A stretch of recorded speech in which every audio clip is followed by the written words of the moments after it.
melody.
When I don't have much to keep me occupied, old thought patterns start to creep back in, and as soon as I start talking about it, the flashbacks start.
I'm feeling alright today.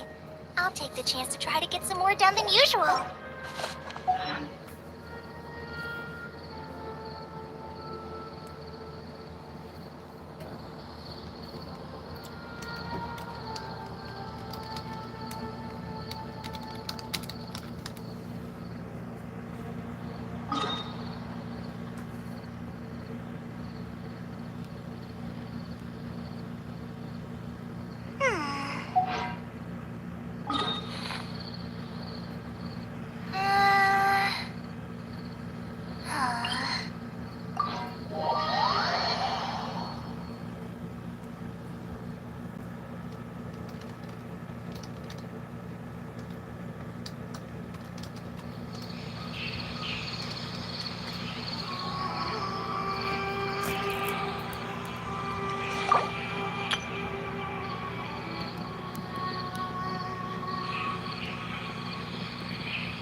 When I don't have much to keep me occupied, old thought patterns start to creep back in, and as soon as I start talking about it, the flashbacks start.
Into the wind.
This scenery is wonderful. Surely enough to convince anyone to become a wanderer.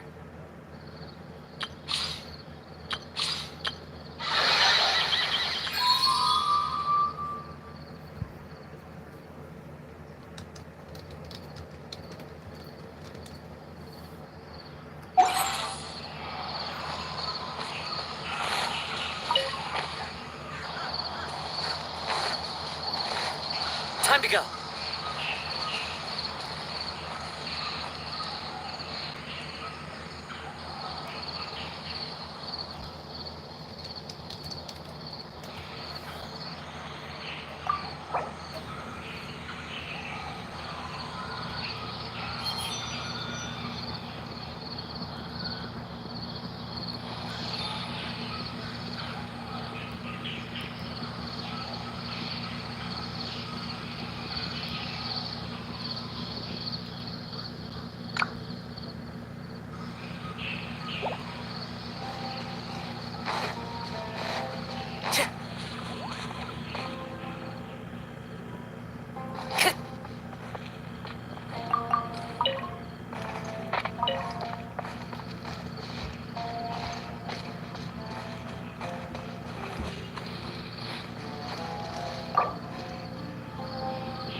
The wind knows me.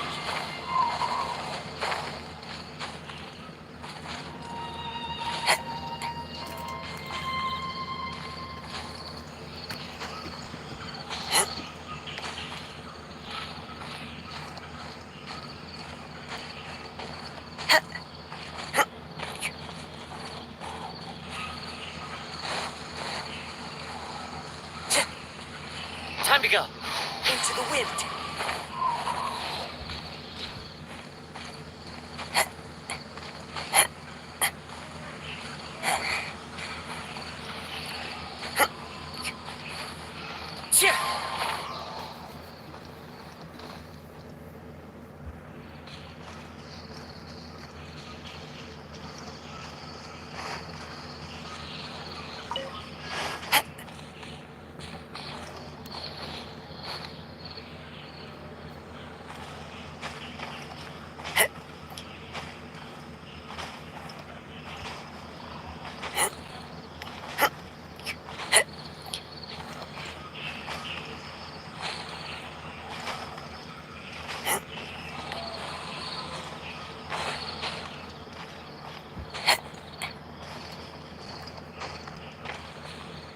One with nature.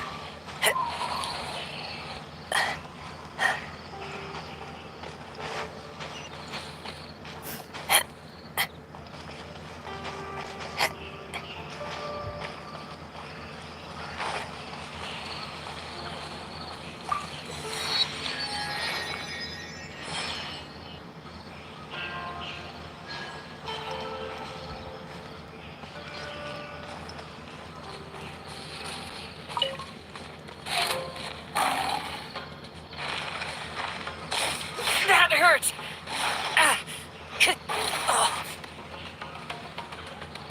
Into the wind.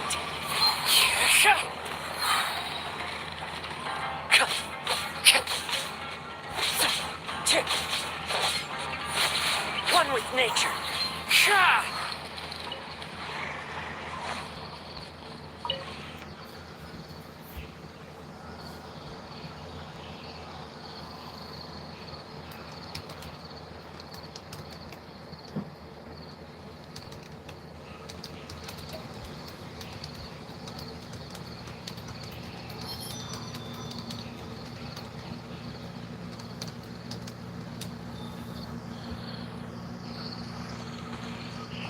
Time to go.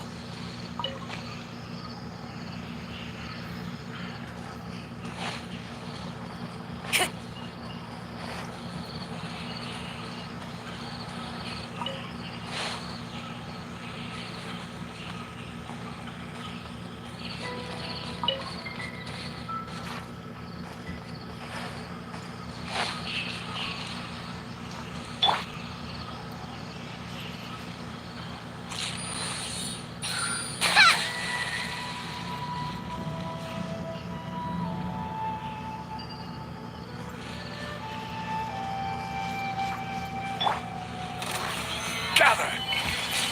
Spring forth! As one with wind and cloud. Into the wind. Blast!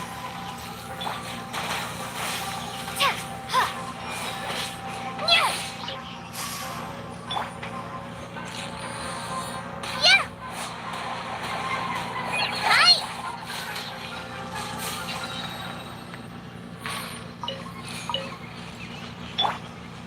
Scatter!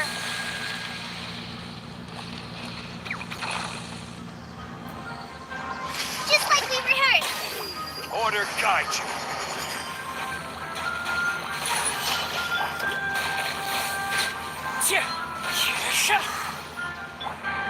Fly! Exterminate! Fallen leaves, adorn my night. One with nature.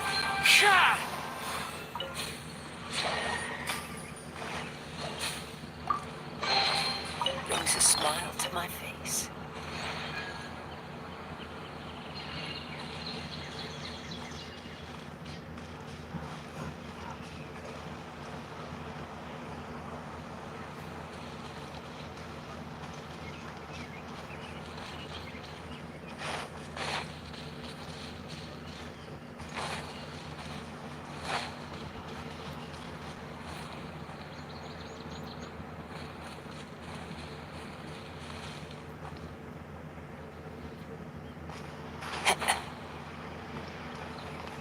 Follow the wind.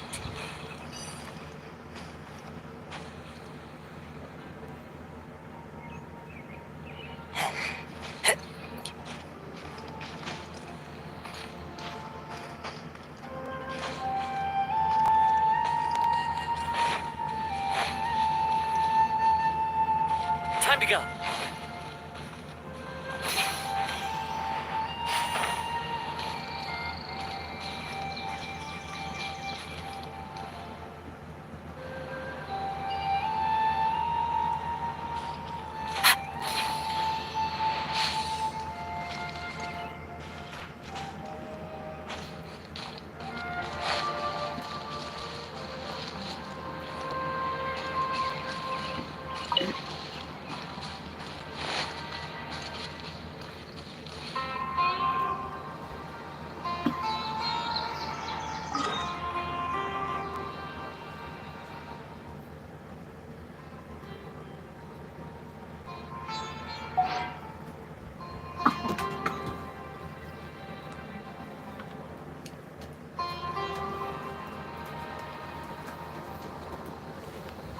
There are leaves around, and I know just the tune to accompany them, if you wish to hear it.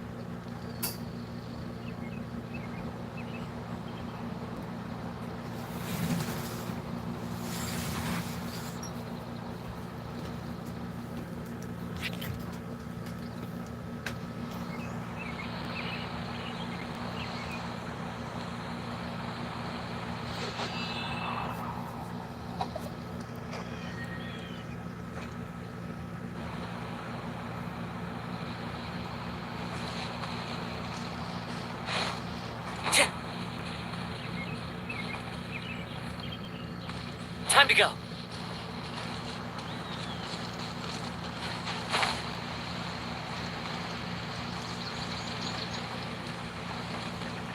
Chip!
I will have order.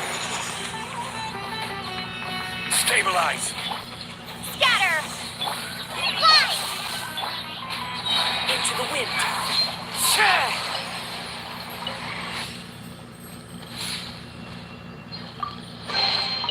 Who says there aren't benefits to a life of wandering?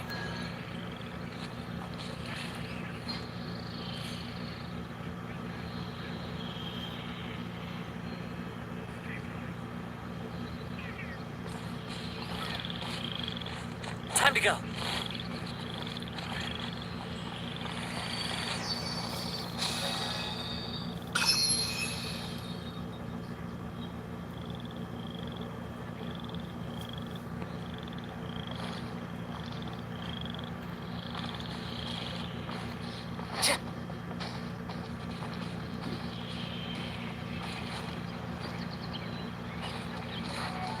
Time to go.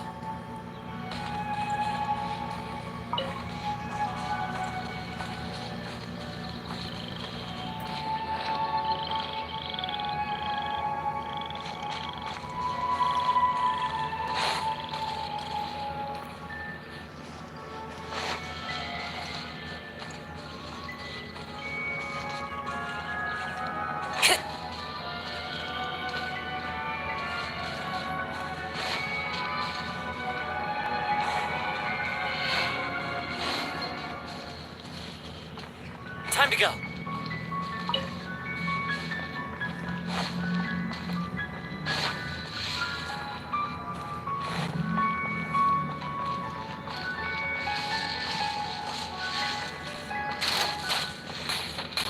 One with nature.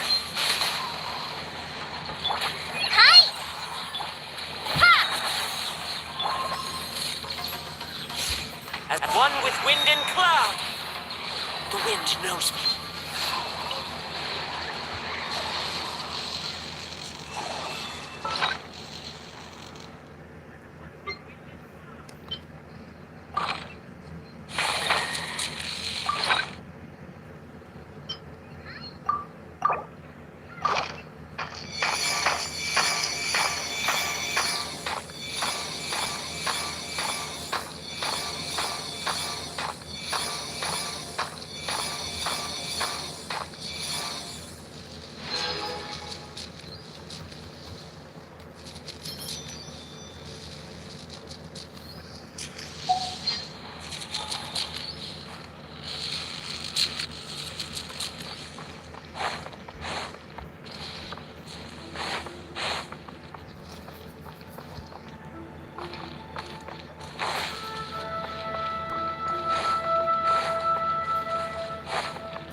One with nature.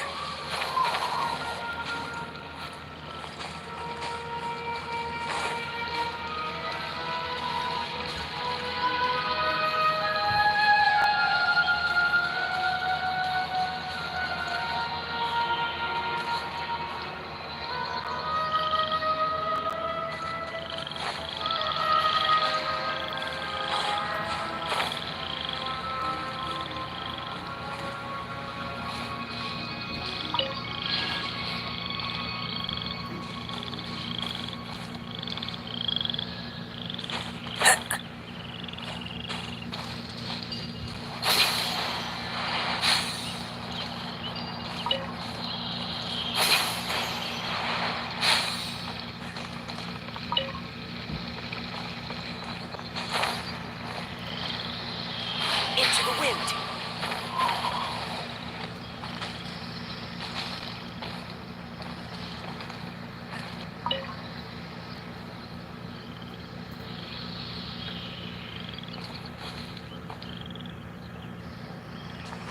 Follow the wind.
One with nature. Order guide you. Solidify.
Into the wind.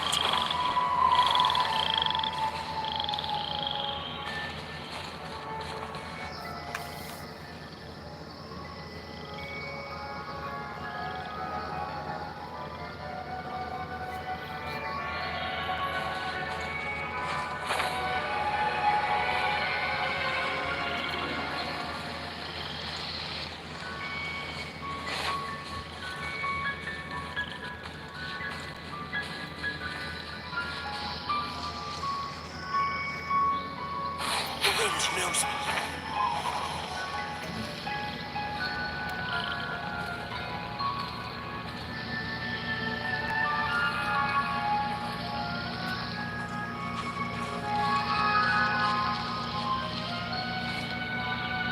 Into the wind.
One with nature.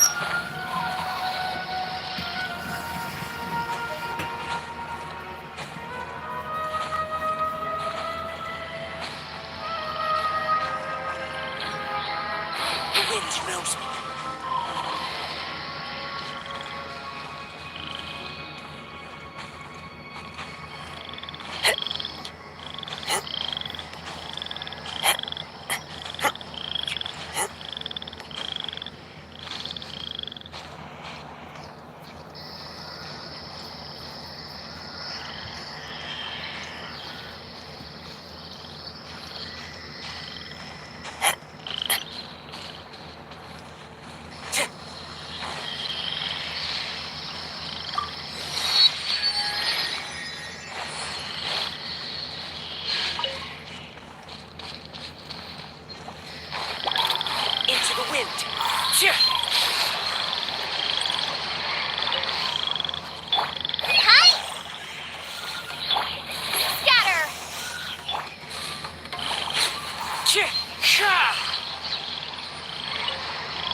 Time to go.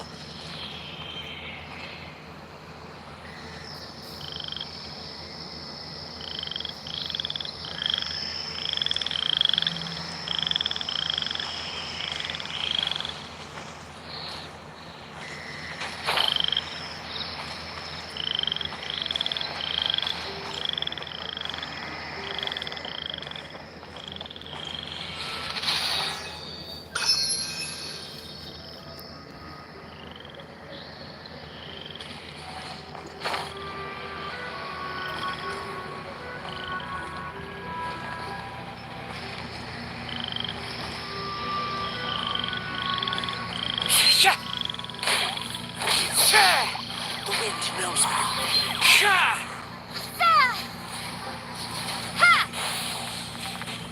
Fallen leaves, adorn my night.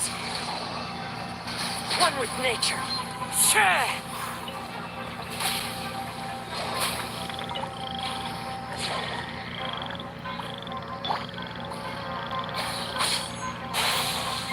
Fallen Amber, help! I will have order. Stabilize. The wind knows me.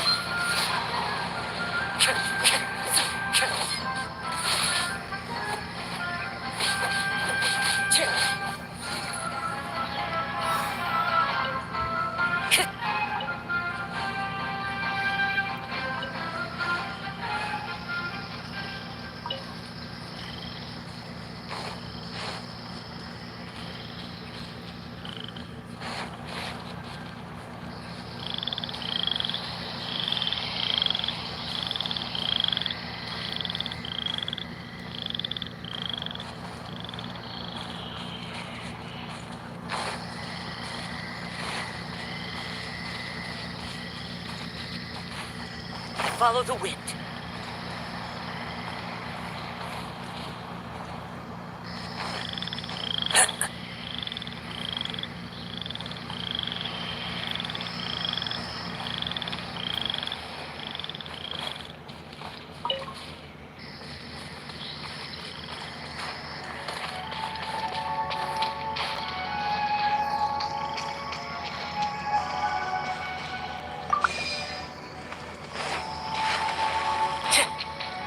Into the wind.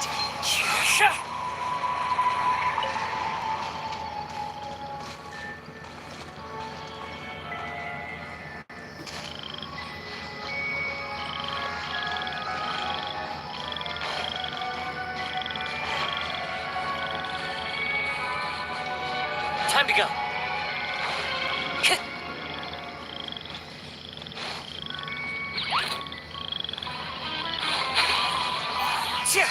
Scatter! Go! The wind knows me.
mushrooms inside.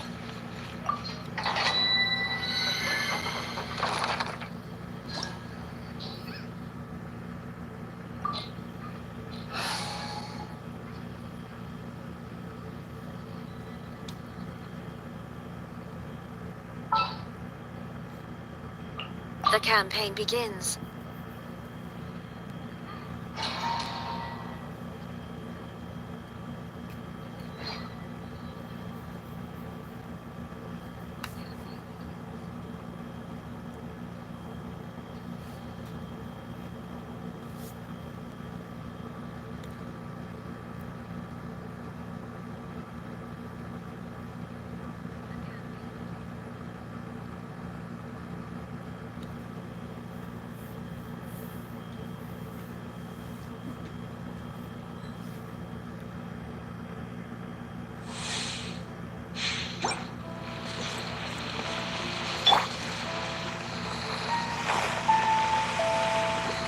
Time to go.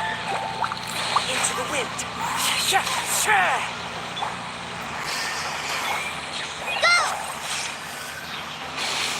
As one with wind and cloud. One with nature. Gather. Just like we rehearsed. There is no escape. The wind knows me. Order guide you.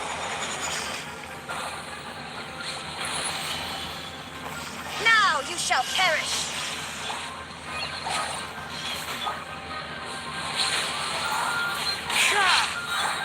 Shine down! Clouds high. The birds calm. Hi! This is order.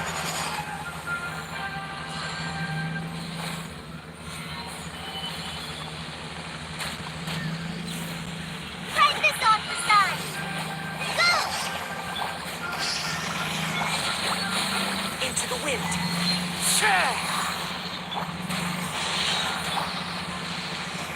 Torn to oblivion! Hi! One with nature. I will have order. Stabilize. There is no escape! Fallen leaves. Adorn my night.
wind knows me.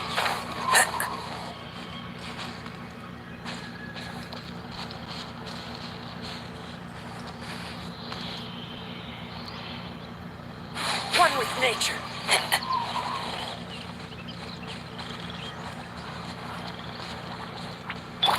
Illusion shattered! Wow!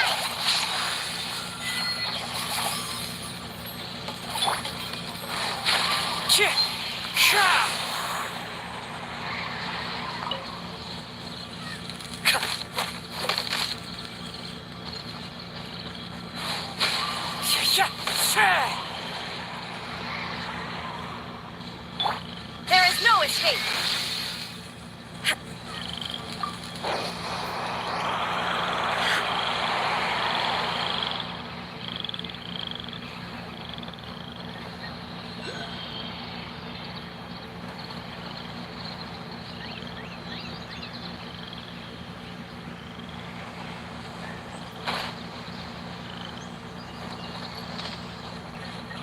Shine down!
Knows me.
Into the wind.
Illusion shattered!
I'm starting.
According to today's Forest Patrol route map, we need to head here first, then make our way over to there? There's a lot of writing.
Gather!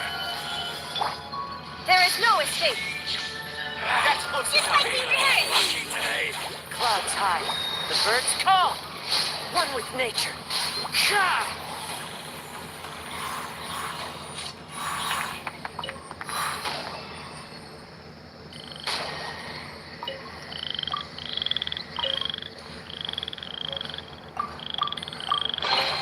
Who says there aren't benefits to a life of wandering?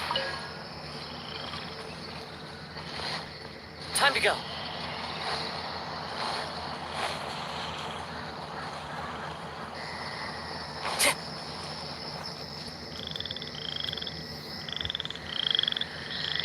Into the wind. Follow the wind.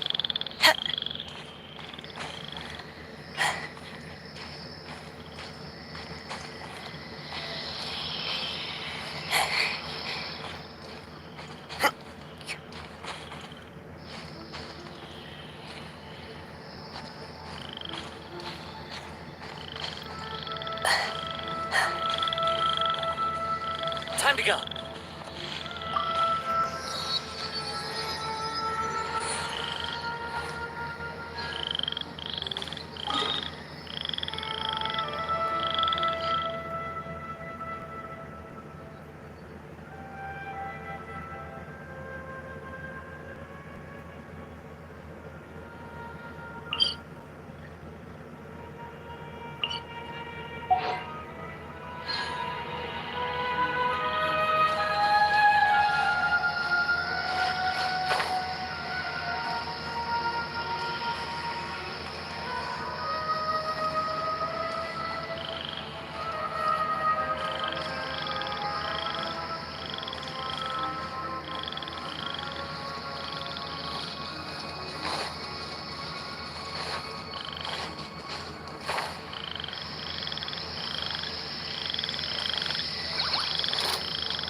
Stabilize! Illusion shut.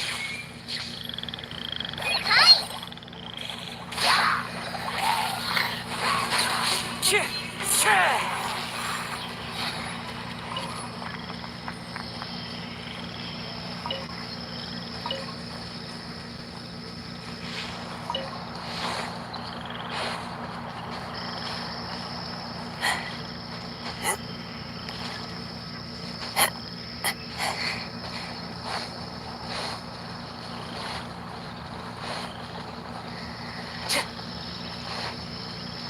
Time to go.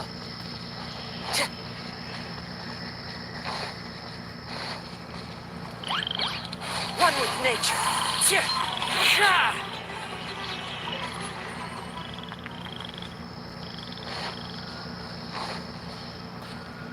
Into the wind.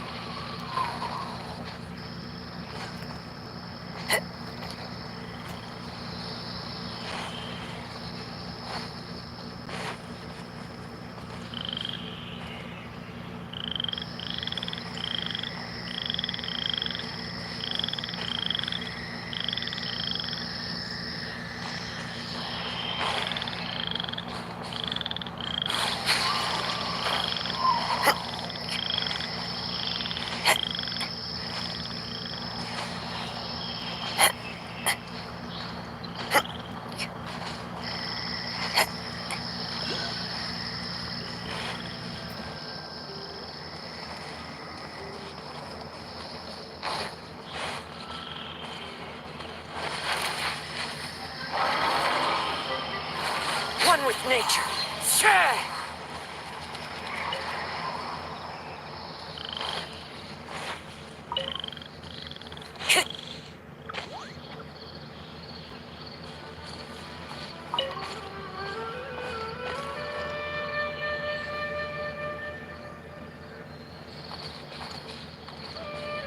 The wind knows me. Crumble!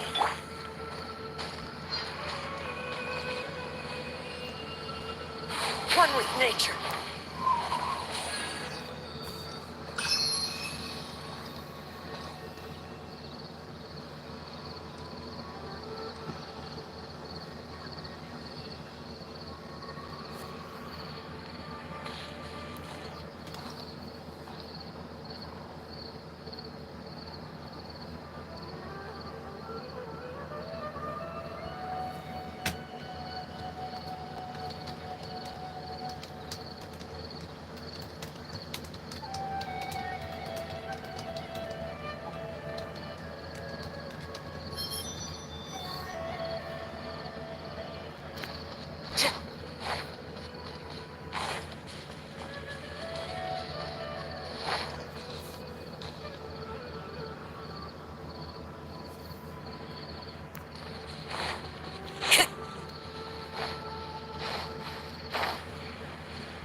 Order guide you.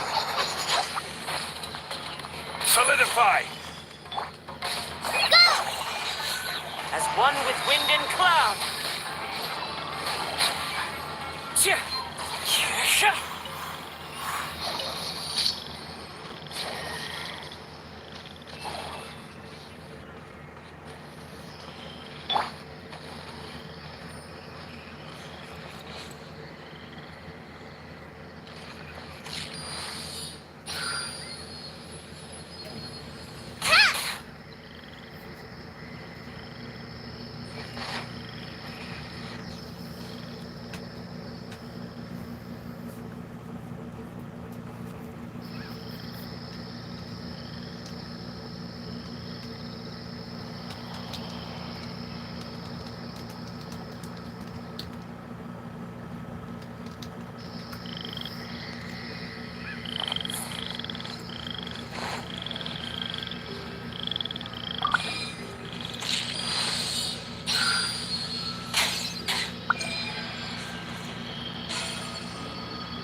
There is no escape! Fallen Amber, help! The wind knows me.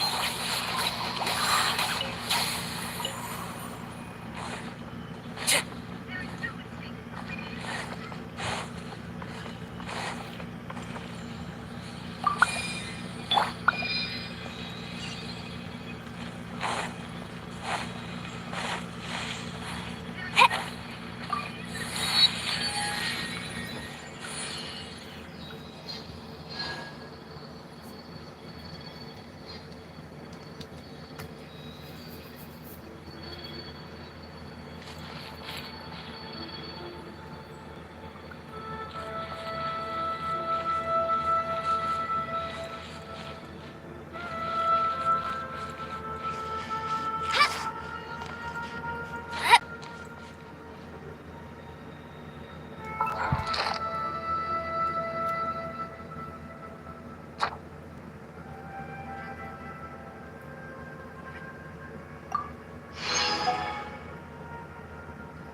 Stabilize!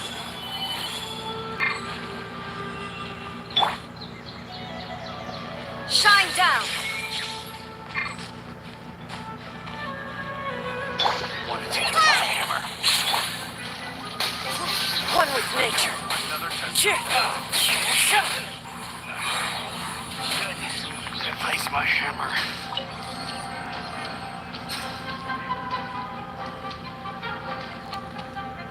Wind Strider. Another test subject.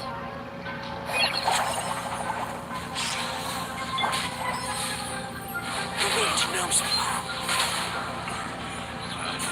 This is order. Gather! There is no escape. I wasn't done.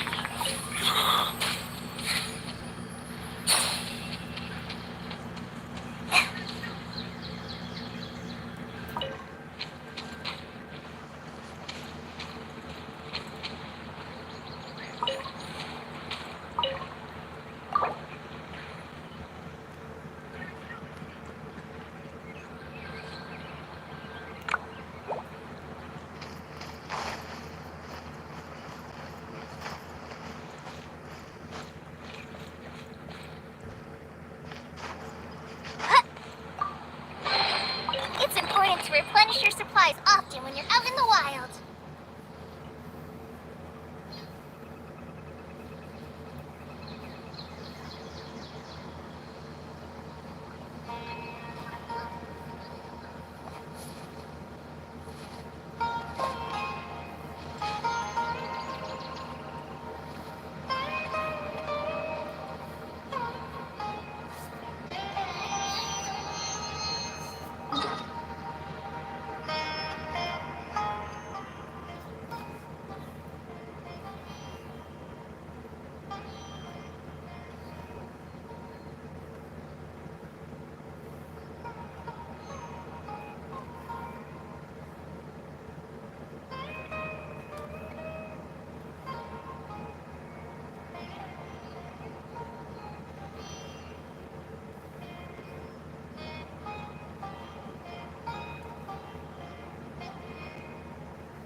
Into the wind.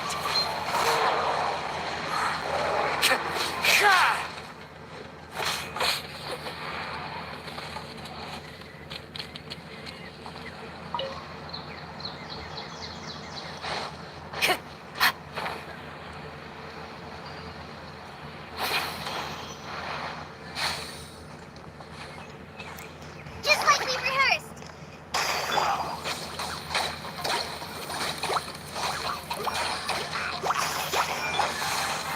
One with nature.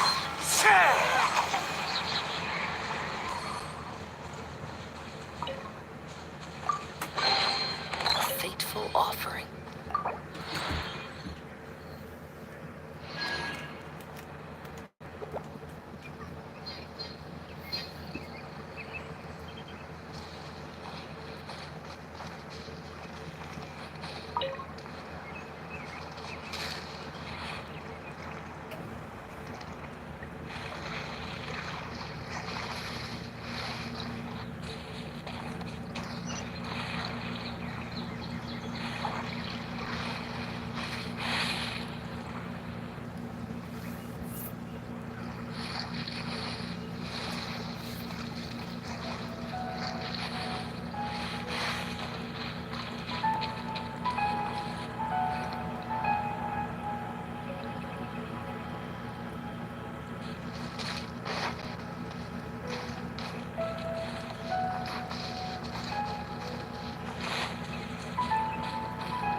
Stabilize.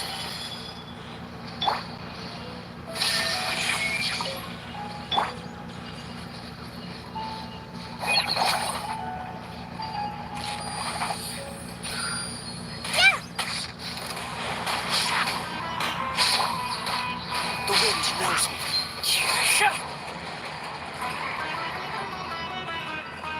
Order guide you. Solidify. Illusion shatter! Into the wind.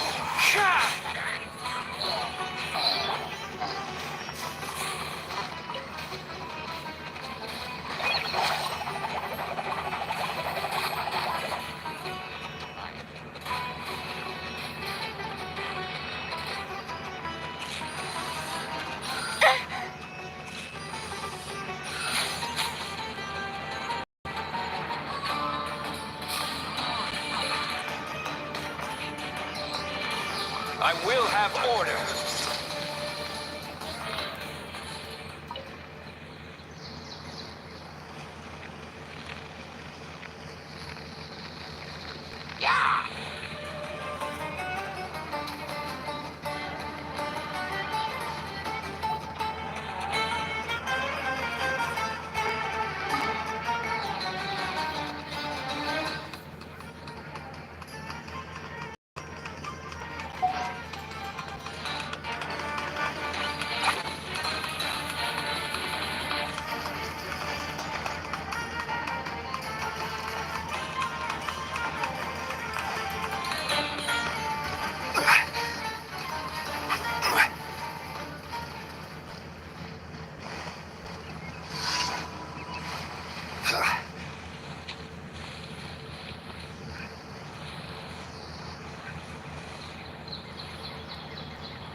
The wind knows me.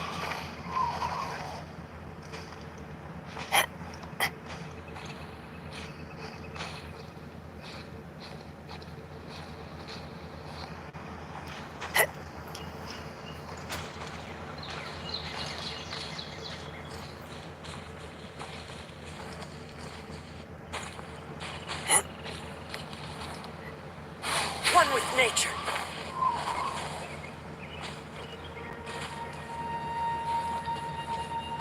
Time to go.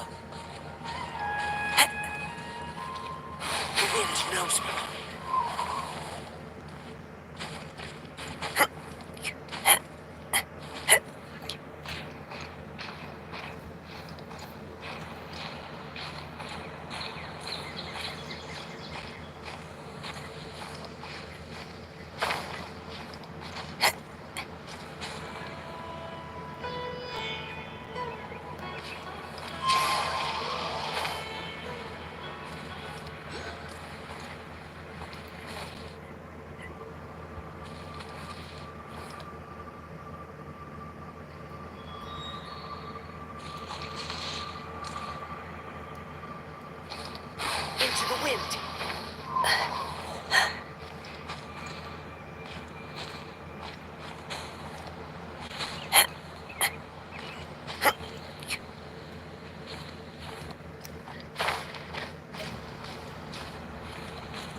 to replenish your supplies often when you're out in the wild.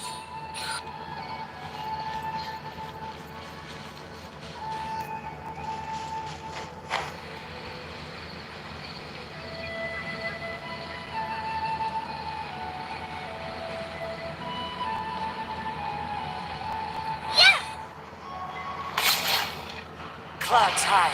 The birds call.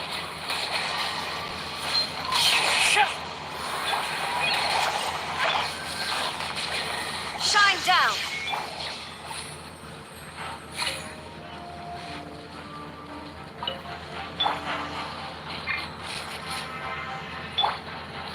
Gather! Ride this on the side. One with nature. Hi.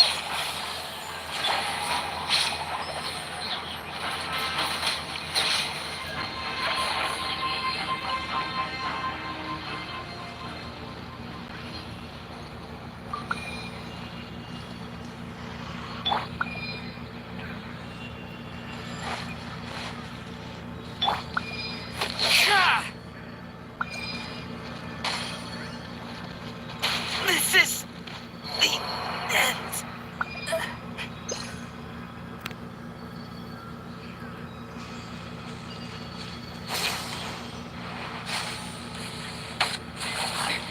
Transcend all constraints.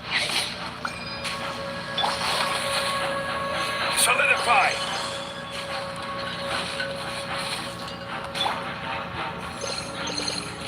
The wind knows me.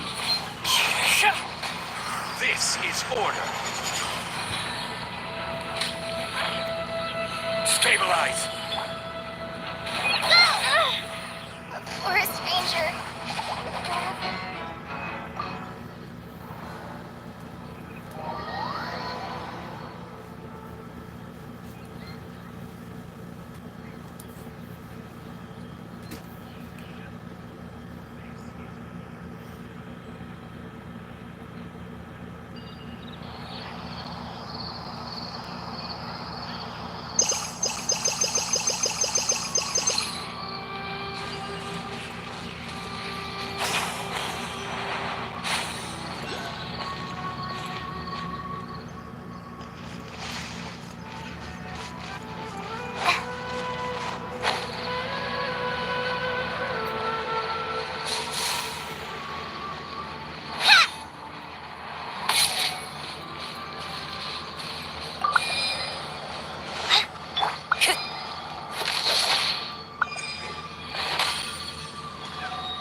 Gather!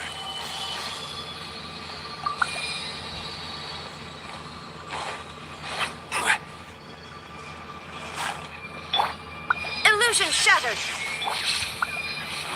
One with nature.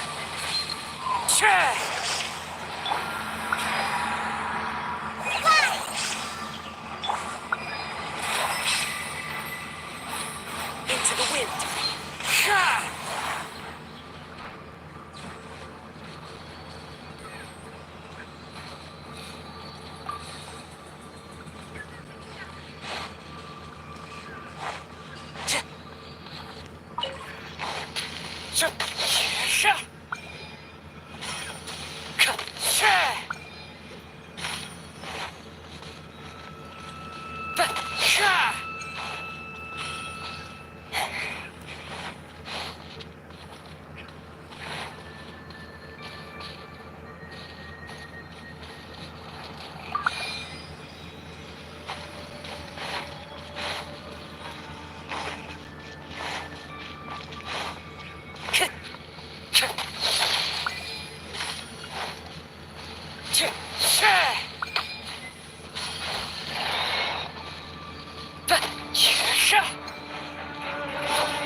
I must remain calm.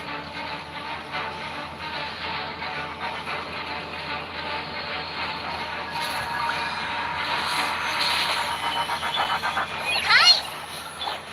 There is no escape! One with nature.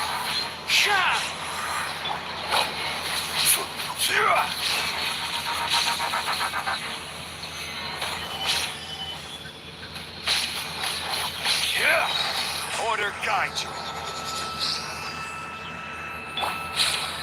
to the wind. Fallen leaves, adorn my night. Never again.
Time to go.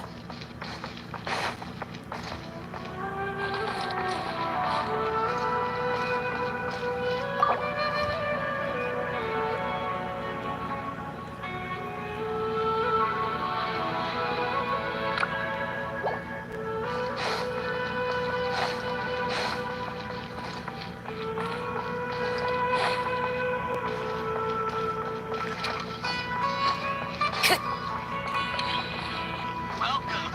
Get your spices here. We've got all kinds.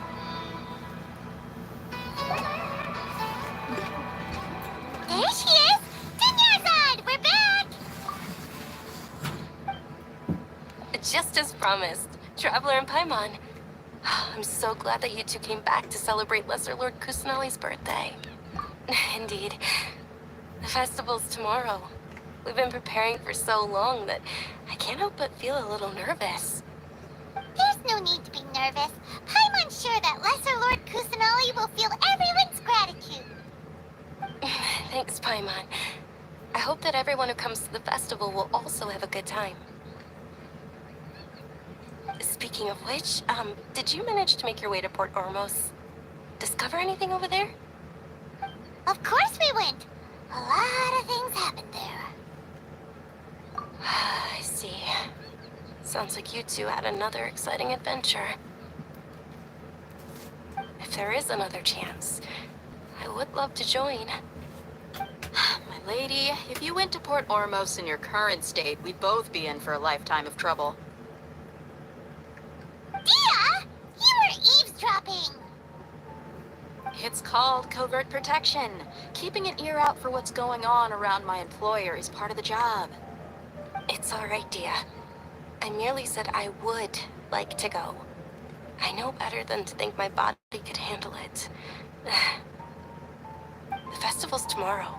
I've been doing nothing but causing trouble for you. So Dia, please take some time to relax. I'll be fine. Even when you put it that way, it still doesn't feel right. Don't worry, my guardian knight. Okay, fine, but only tonight. Tomorrow's a big day, and Many no-good scumbags are gonna try to take advantage of that.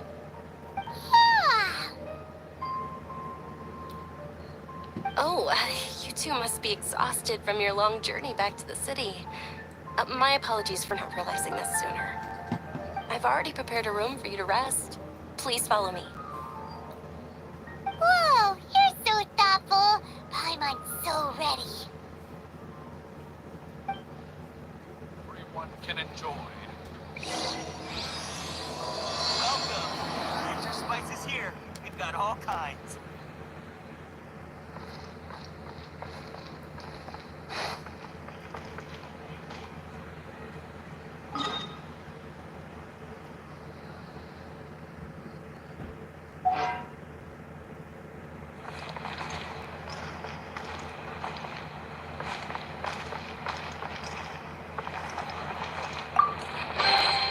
Who says there aren't benefits to a life of wandering?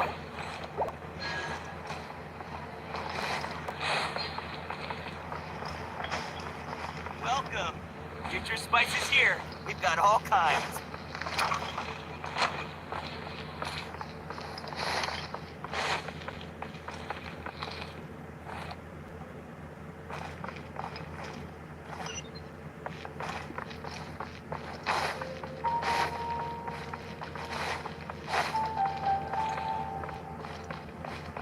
Time to go.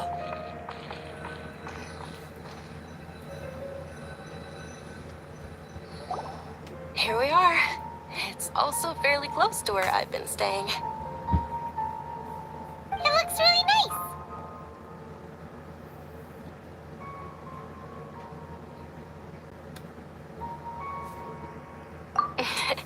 Not at all. Just tell me more about your adventures when you next get the chance. That's Paimon's specialty. Paimon can tell you stories next time. Oh, if you don't mind, how about we all walk around together tomorrow? All of my friends will be working the festival, and Dia's still insisting on her covert protection. Yeah, it'll be pretty hard to relax and enjoy the festival if Dia's constantly hovering over you, right? Then let's meet at the nearby bazaar first thing tomorrow morning. Have a great night. It's a deal. Good night, Dunyarzad. I may be too excited to fall asleep tonight. See you tomorrow. Paimon started to really look forward to the Sub-Zero festival too. Will there be lots of yummy food? Oh, no. Thinking about food is just gonna keep Paimon up all night. The earlier we sleep, the better. Let's go inside, traveler.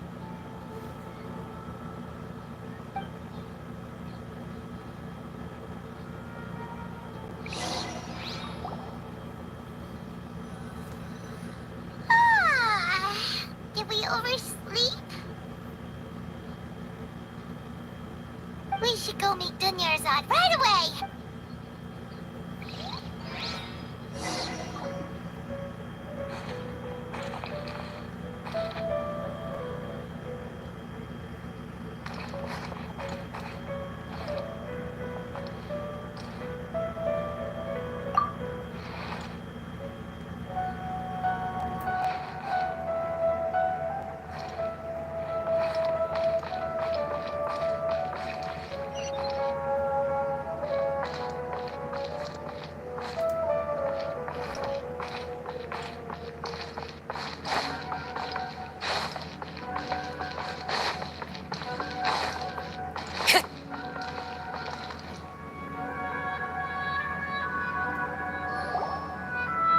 Traveler, Paimon, I've been waiting for you two. Good morning, Dunyarzad.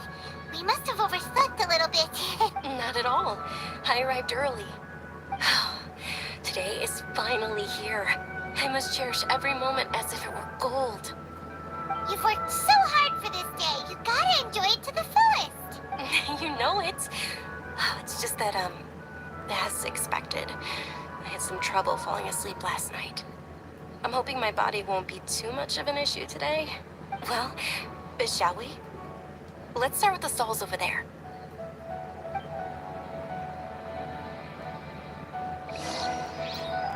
Many vendors came out of the blue to support the event, and they insisted on covering costs themselves.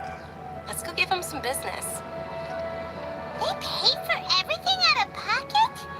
Oh, sounds like they're not in this just for the Mora. They all said that contributing to a lively festival atmosphere is more important than money.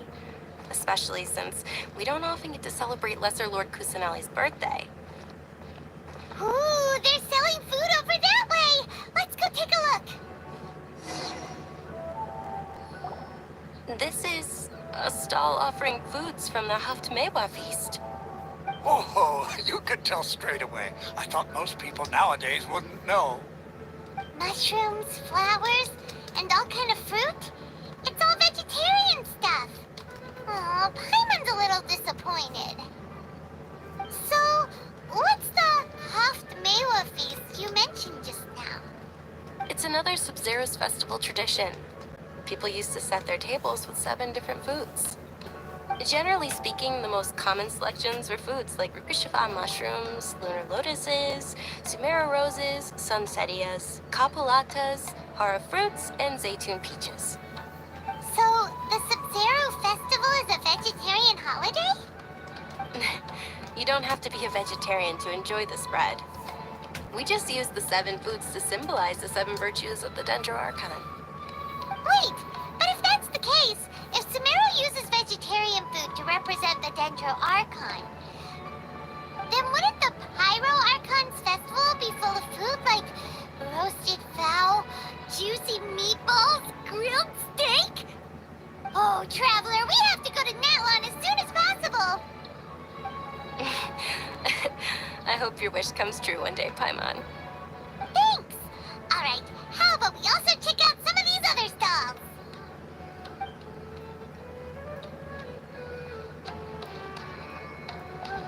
Dear customers, would you like to try your hand at alchemical divination? What's alchemical divination? Those two things sound like they'd be fun to try together. Right? I thought the same when I first heard about it. It is said to be a mysterious craft invented by none other than Lesser Lord Kusanali herself. So, how does it work? It's quite simple. After you give me any 2 alchemical reagents, I'll use them to perform a random transmutation. Sure sounds random. So random that it will probably fail. That is precisely what we need. After the transmutation fails, your one and only diviner here will interpret the remnants. Well, according to Lesser Lord Kusanali, everything is interconnected, and all that occurs can be traced back to fate. You could say this is a pearl of old wisdom. Why does everything sound so much more credible when Dunyarzad says it? Are you guys working together? So that's the true wisdom behind it. This young lady sure knows her stuff. So, how about it? Want to give it a try?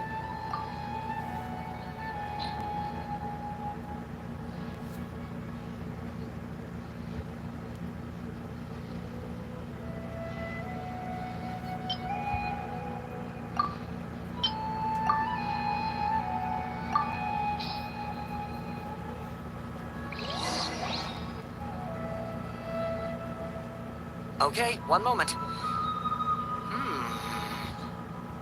It's the moon. Paimon wants to take a look too. Is it? It looks more like a pie that Paimon bit into. Generally speaking, the moon signifies...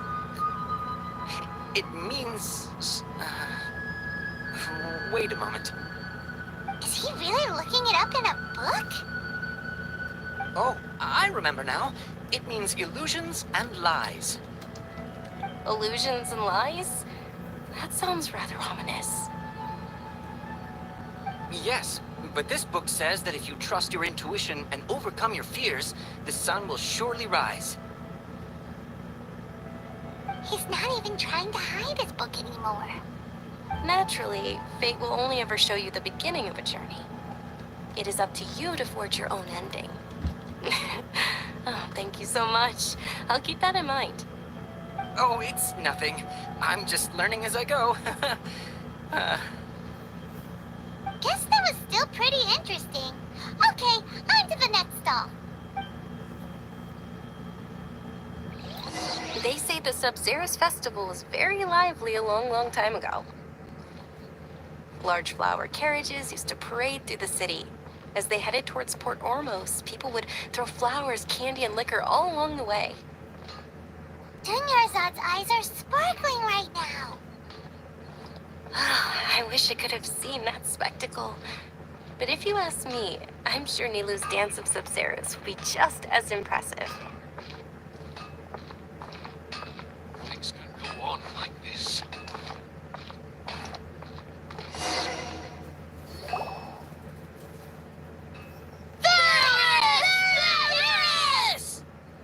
Attention!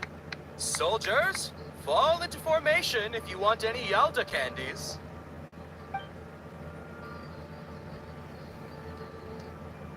It's a weird guy with a weird hat. Hey, it's Dunyarzad! Oh! Miss Dunyarzad, the children love you even more than the Yalda candies. In the few short days it took to prepare for the Sub-Zerus festival, the children have all grown very fond of you. The Hallowed Knight of Flowers. It's an honor that you know my name. Attention! In the name of Ferris, the Knight of Flowers, I commend you on your contributions to the glorious Sub-Zerus festival. All right, little soldiers. Take your Yalda candies and don't forget your loyalty to Lesser Lord Kusanali. Dismissed. Yes, Knight Ferris! Just what is going on here? Ferris, the Knight of Flowers, is another Sub-Zerus festival icon, and one immensely popular with children. In the past, the actor portraying Ferris would also sit on a flower carriage. It's all thanks to Miss Dunyarzad's sponsorship that the children can make such wonderful memories today. As are we to you, Vihar. Oh, not at all. Oh, speaking of tradition, do you want some Yalda candies? They're a festival staple, and I happen to have some boxes ready here. Take a look and pick whichever one you want. Whichever one, don't these boxes all look the same? That is the fun part. Each box contains a random flavor. It's up to the luck of the draw. Flavors include lavender melon, hara fruit, sunsetia. Ooh, those all sound pretty good. And there's also lizard tail and oni kabuto. Huh? What's up with those two flavors? Oni Kabuto is a little spicier than Lizard Tail. Dunyarzad, you tried them before? Traveler, help Paimon pick one. Paimon wants the Sunsetia flavor. It's alright. Paimon believes in you. I also believe in your intuition. Great. These boxes of candy are numbered 1 to 5 from left to right. Which one do you want?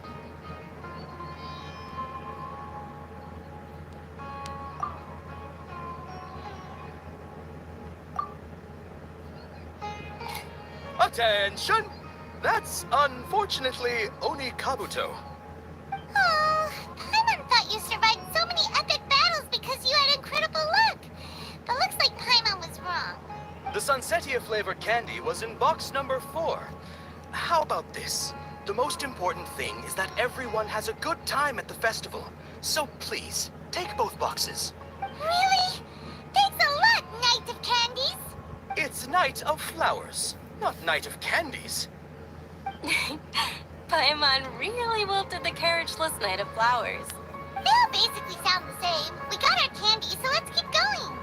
Oh, actually, I just remembered that I left something behind. Since you're here, can you come with me to get it?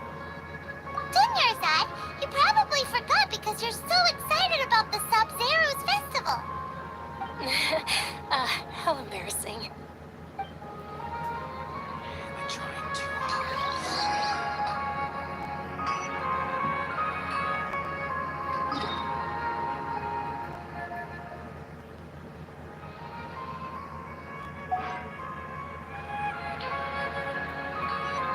Things can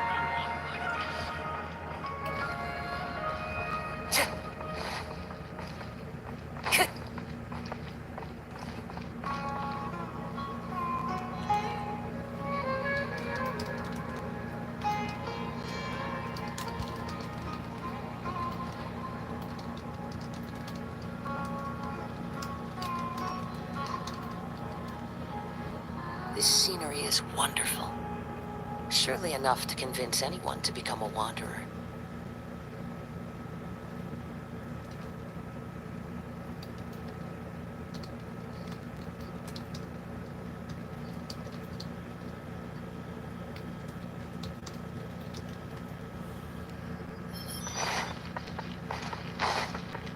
Time to go.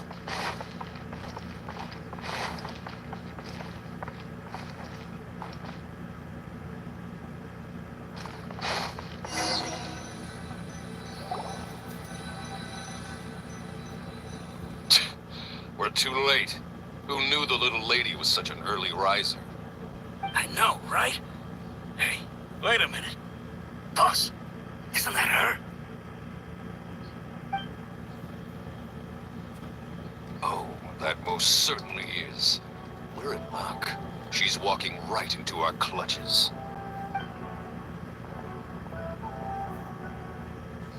Those Eremites don't look like they're up to any good. Who are you?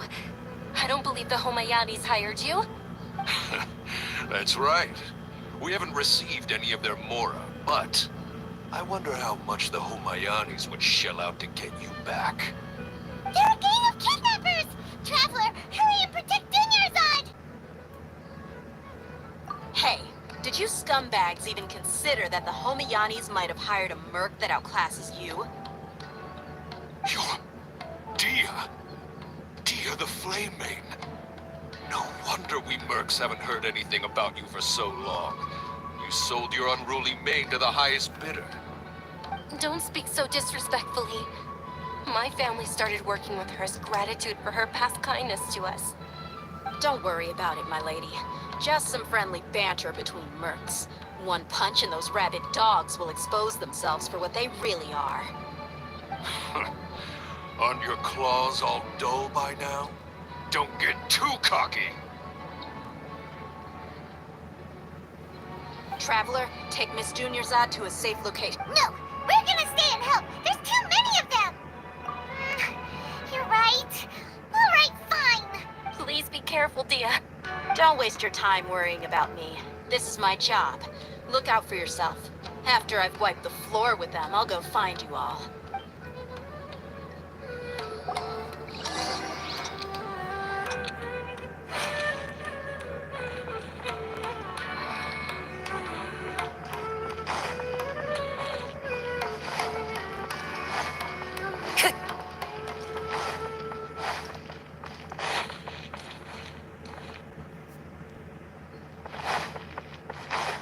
Time to go.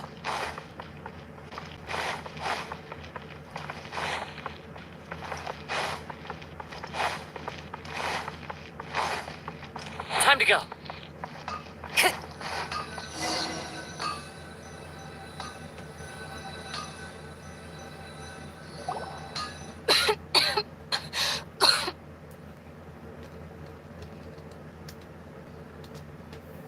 Dunyarzad, are you okay?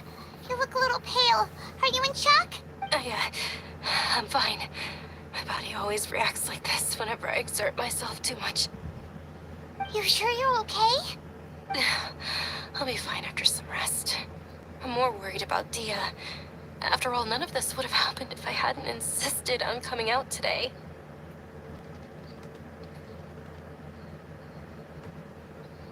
Yeah, don't worry.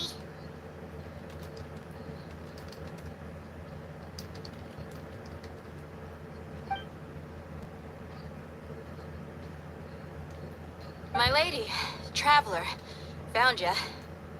Dia! You took care of them so fast! Any more of them? Or rather, did anyone follow you? Dia, your arm.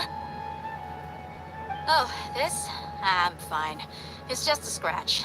Normally, they wouldn't have been able to land a hit on me at all, but I'm still getting used to this new greatsword. Please, let me take a closer look. Come on, it's nothing. Us mercs aren't as fragile as you think. Hold on, you said something about a new greatsword. What happened to the one you were using before? About that. Well, I sold it, because I was low on Mora. Stuff like this happens every now and then. It can't be. The anonymous donation that was used for the venue's final round of preparations?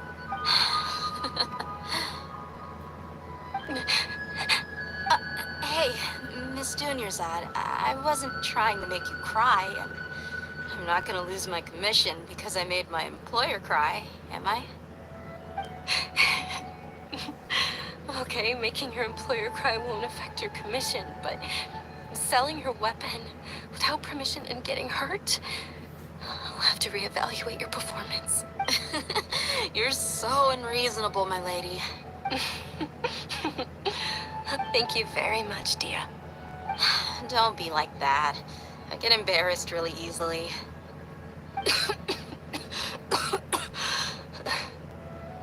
Are you feeling unwell again, Dunyarzad? My lady, your condition. Traveler, can you take her somewhere to rest? I'll look around the area to make sure we're safe from an ambush. Truly. I'm sorry for the trouble, everyone.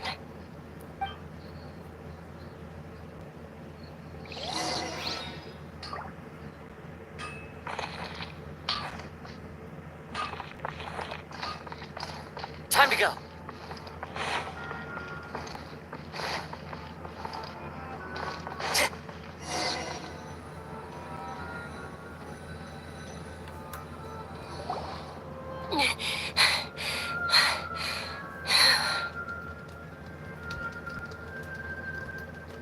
Are you feeling better, Dunyarzad? Yes, much better. Just give me a few moments and I'll be good to go. I didn't realize you were concerned about it. I guess I shouldn't continue to keep it a secret. I was actually born with Elazar. It's terminal now. Can't believe it's Elazar. Oh, you've already heard of Elazar. In that case, you probably know about its severity. Sumeru's current medical advancements still haven't been able to find a cure. The disease's progression can only be delayed through environmental therapy. Dunyarzad. There's no need to be sad. I've always lived with Elazar and I came to terms with it a long time ago. Compared to the simple fact that I'm afflicted with this, its effects on my life have been much more painful. I know that my family loves me dearly. They've done all they can to provide the best environment for me so that I can live for that much longer. However, I know I will one day succumb to this. Did you know? Before I ran away from home this time, the world outside of my home didn't even know that I existed. Since I was a child, all I could do was sit on my bed and stare at everything outside of my window. I'm sure my family's worried and disappointed in me for running away, but I just didn't want to have any regrets. I wanted to meet other people. To me, there's nothing more beautiful than being able to meet and speak with others. Not to mention the incredible time spent preparing for the festival. The joy on everyone's faces here, and all the support I've received from friends like Dia. This way, when my final day does arrive, it will be less sorrowful.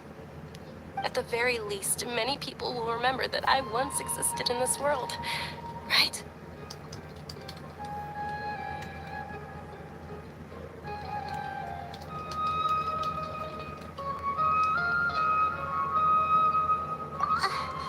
As long as you don't forget Paimon, Paimon also won't forget about you.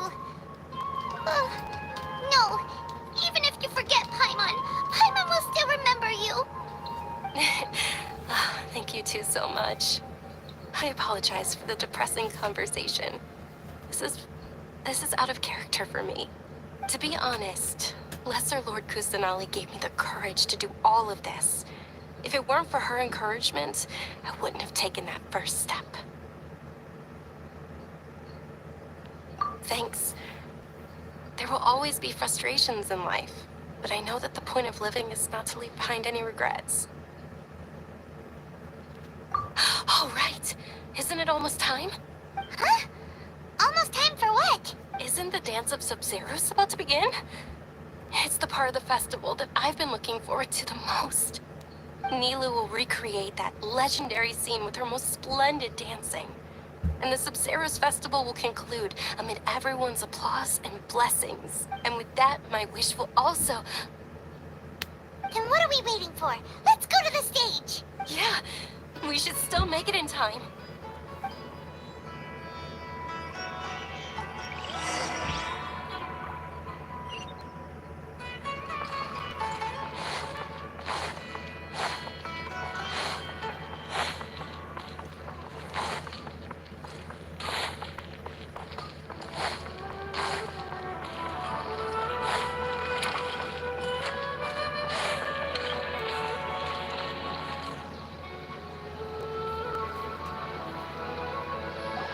Were you not aware that the law prohibits this type of performance from taking place without prior permission? Over there! Someone's yelling at Nilu! I think I just saw the Academia's Grand Sage. Why is he here in person? But the Dance of Sub-Zeros is one of the key parts of the Sub-Zeros Festival. If we can't perform it... The Sub-Zeros Festival.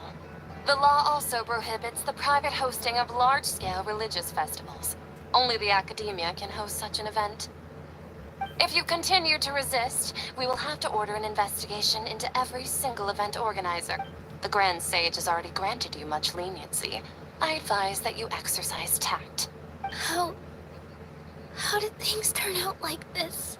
The Academia was originally responsible for the Sub-Zero's festival, but they failed this responsibility for many years. I need to speak with them.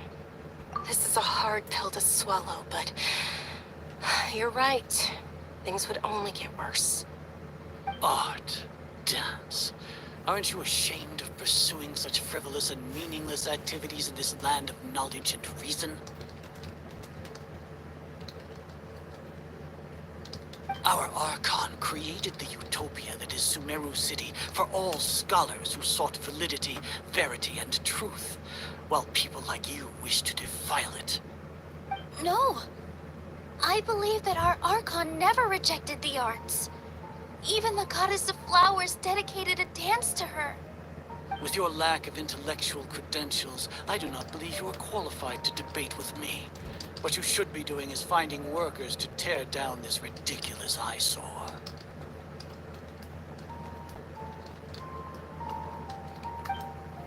When we return, have the scribe draft an ordinance before the next Nyagarbaha Day that prohibits public art performances. We will announce it to the public later via the Akasha. Understood. I will inform him when I return. The Sub-Zero's festival. Go celebrate the birth of that god to your heart's content. Nilu, are you okay? Oh, Dunyarzad. You all saw that just now? The Grand Sage ordered us to stop the performance. Yeah. Let's go somewhere the Academia can't find us and perform there. But how do we let everyone know? And what about the atmosphere and the stage? Or we could get people to block them off so they can't interrupt the performance. No. They just threatened to investigate the organizers. If we were caught... Nilu, it's all right. Don't worry about it. But you've been looking forward to the Dance of Sub-Zeros so much. And I know how important this festival is to you. I don't want you to have any regrets. It's okay.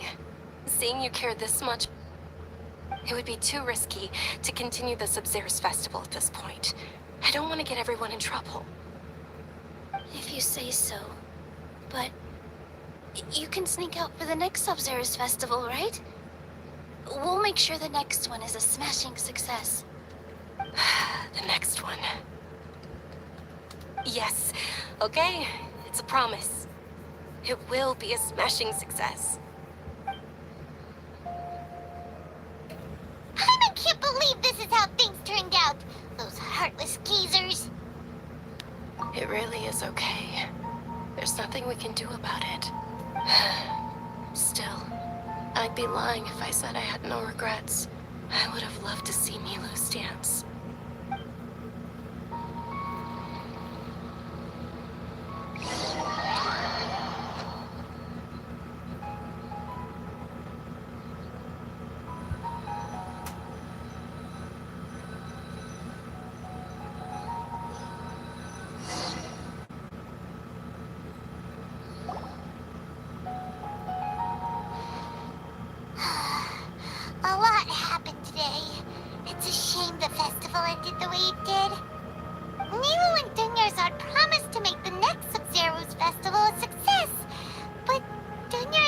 running out of time.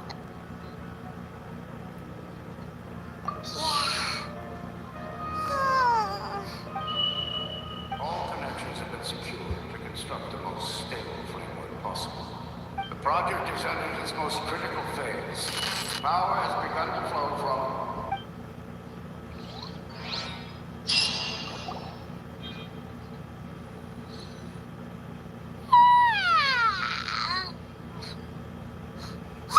We're gonna be late! It's all because you wouldn't get out of bed! We should go meet Dunyarzad right away!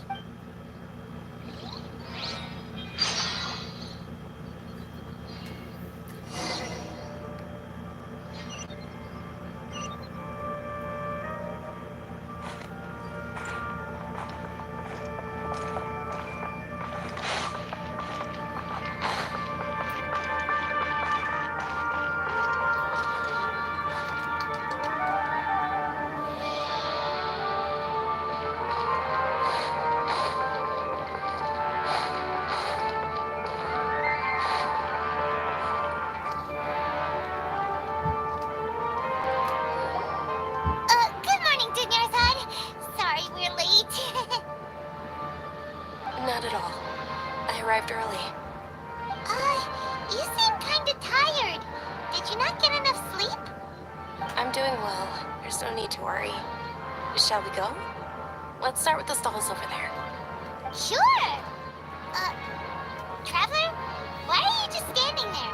Let's get going.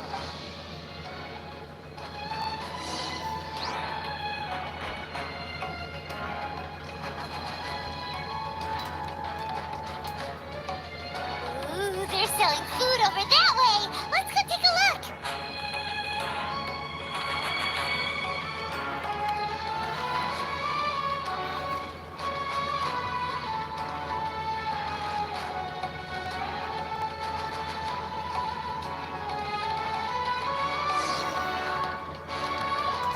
This is a stall offering foods from the Haftmewa feast. You are quite well informed, miss.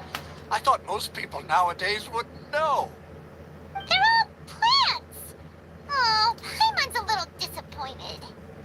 Actually, what is the Haftmewa feast you mentioned just now? It's one of the Sub-Zero's festival's traditions. People used to set their tables with 7 different foods to symbolize the 7 virtues of the Dendwooo archon.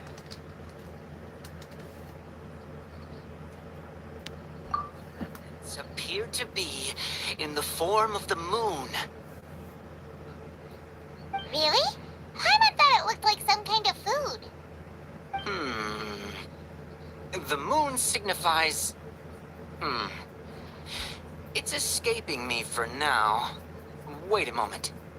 Is he really looking it up in a book? Oh, right. It means illusions and lies. But if you trust your intuition and overcome your fears, the sun will surely rise. Understood. I'll keep that in mind. Oh, it's nothing. I'm just learning as I go. Guess that was still pretty interesting. Okay, on to the next stall.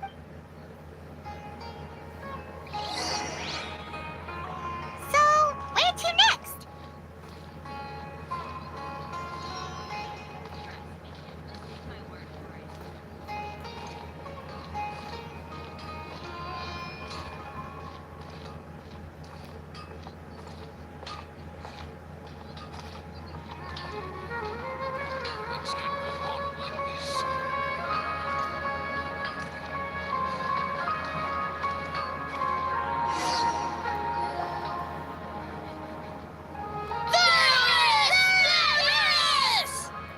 All right, soldiers. Now that you have your Yalta candies, don't forget your loyalty to Lesser Lord Kusanali.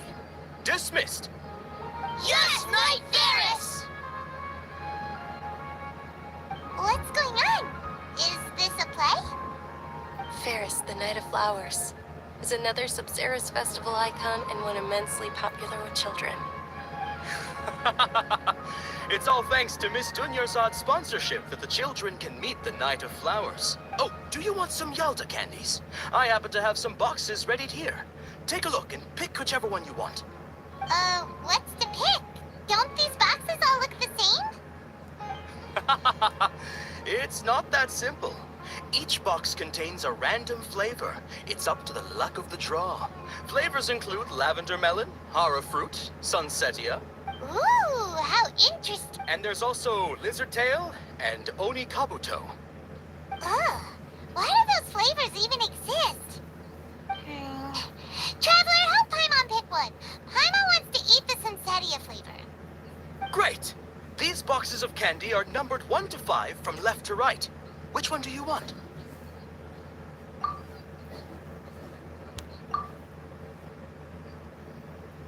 Ah, excellently chosen. Number 4 is indeed Sunsetia.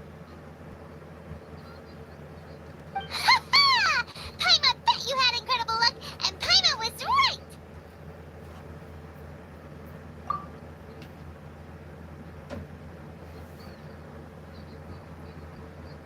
Huh? How's that possible? It's obviously random. Maybe we didn't sleep very well last night. Or maybe we slept too much. Oh, sure. Huh? Where are you going? You're just gonna walk off like that?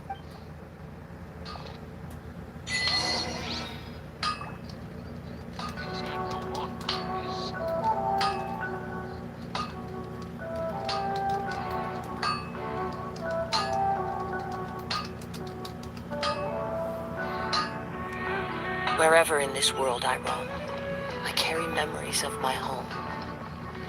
This blade, it is the last link I have to the land of my birth.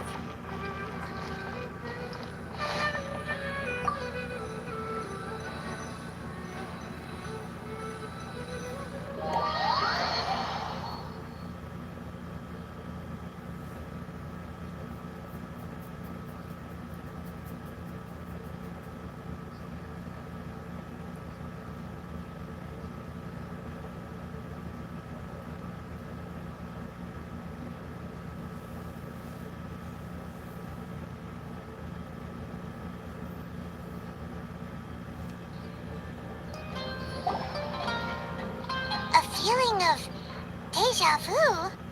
Oh, Paimon knows what that is. It's when you feel like you've already experienced whatever is going on. In that case, Paimon also felt something like that today. But that's just our brains playing tricks on us, isn't it? So why'd you run here in such a hurry?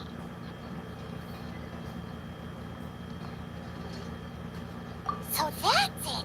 You're intentionally doing things you usually wouldn't and seeing if you still get that same feeling of deja vu.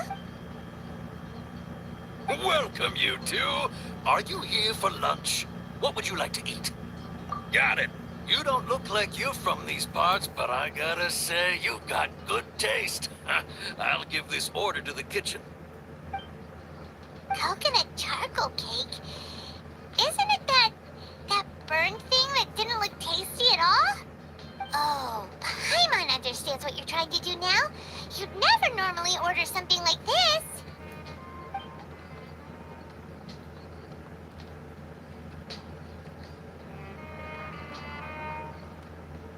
That thing? Are you really gonna eat it? Isn't this going a bit too far?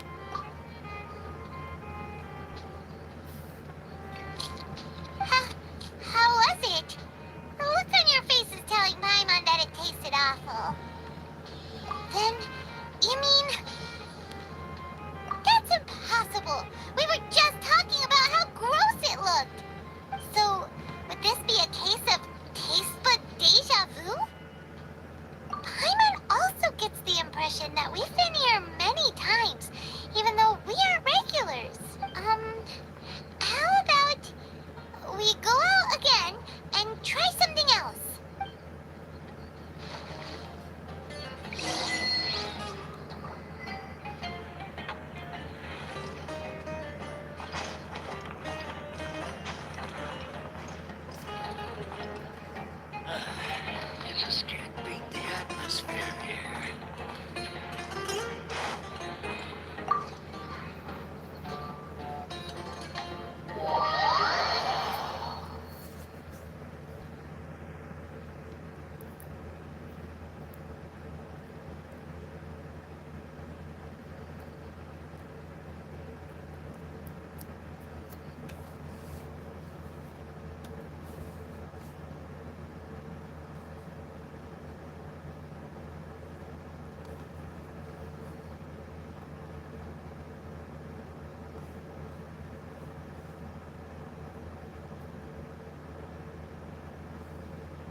ran into some kidnappers just now, but thankfully Dia came to my rescue. I started to feel unwell after that, so I sat down here. Kidnappers? Oh my goodness, are you hurt? I'm okay. Dia's arm got scratched, but it isn't serious. Whew. That's a big relief. But, Dunyarzad, you seem a little down today. It's the Sub-Zero's festival, and you've been looking forward to it so much. Not at all. I've always been like this. Excessive physical exertion or strong emotions tend to aggravate my illness. Besides, no matter how amazing today may be, it is but a single day. After however many more days, my time will come to an end.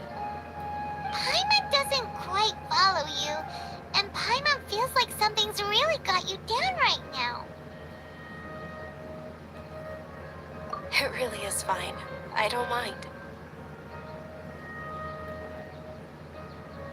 Huh?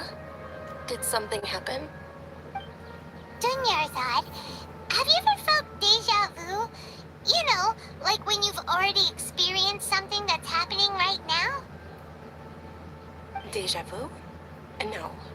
But my days have been the same for years now. Even if I were feeling deja vu, I suppose I would already be used to it. Oh, Paimon sees. Then, is it only the two of us? It's almost time. Huh? Time for what?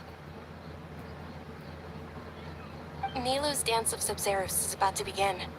Let's go.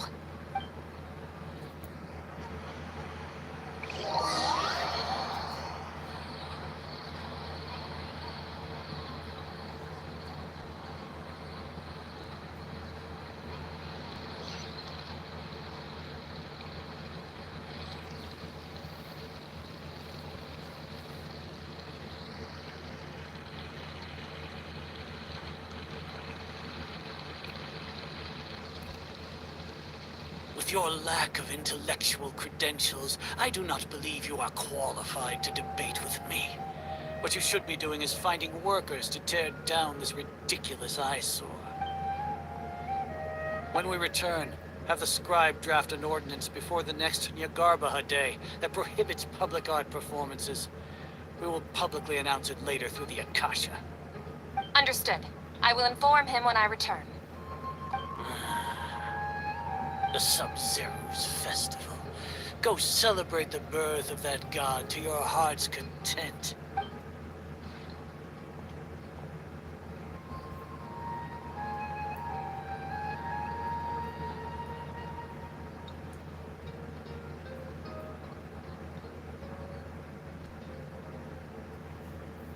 Nilou, are you okay? Oh, Dunyarzad. The Grand Sage ordered us to stop the performance. It's okay. There's nothing we can do about it. But you've been really looking forward to this. I don't want you to have any regrets. It truly is unfortunate, but I don't want to cause trouble for anyone. Didn't the Grand Sage say that he might investigate the organizer? True, but... well, okay. I'll just have to try again next year. The next festival. I probably won't be around by then. Wait, what did you just say? No, nothing. I'll be heading back to rest. Thank you for your help, everyone. Paimon can't believe what those heartless geezers did! Ah! Did Dunyarzad already go back? We should...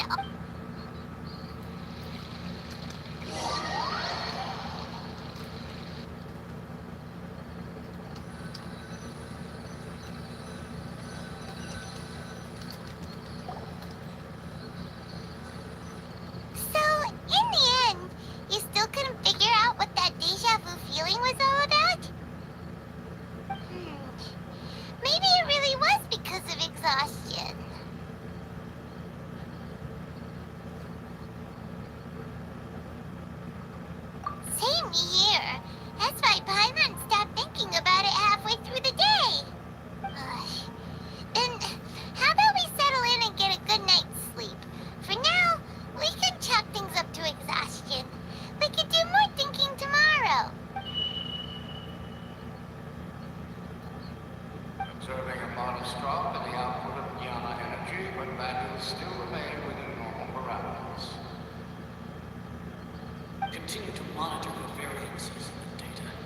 find the cause as soon as possible.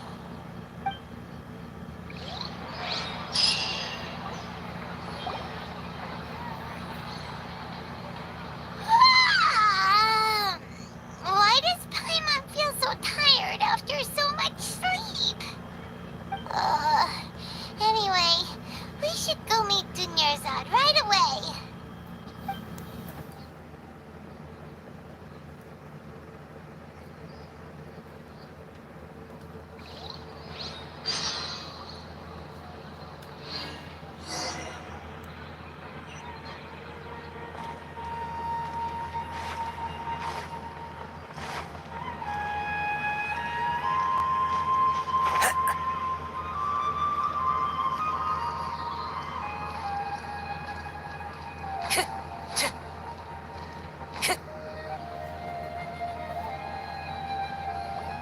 Good morning, Dunyarzad. Sorry to keep you waiting. Not at all. I arrived early. Huh? Paimon thinks you sound kinda tired. Did you not get enough sleep? I'm doing well. There's no need to worry. Shall we go? Let's start with the stalls over there. Great idea! Let's get going. Traveler?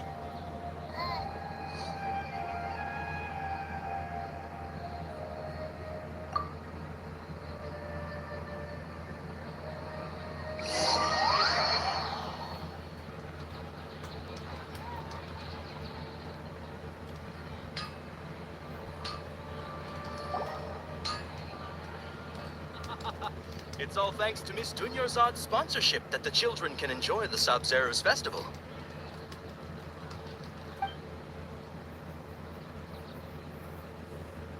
Oh, are you interested in Yalda candies?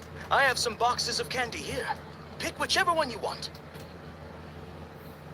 Not much of a choice. All these boxes look the same. It's not that simple. Each box contains a random flavor. It's up to the luck of the draw. Flavors include lavender melon, tara fruit, sunsetia. They all sound pretty tasty. And there's also lizard tail and oni kabuto. Huh?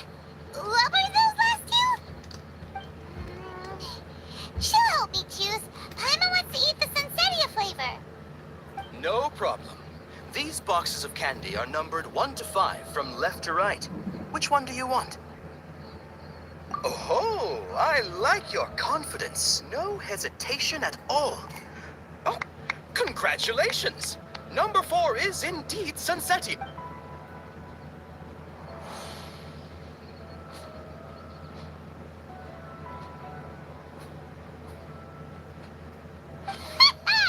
Paimon knew she always had incredible luck.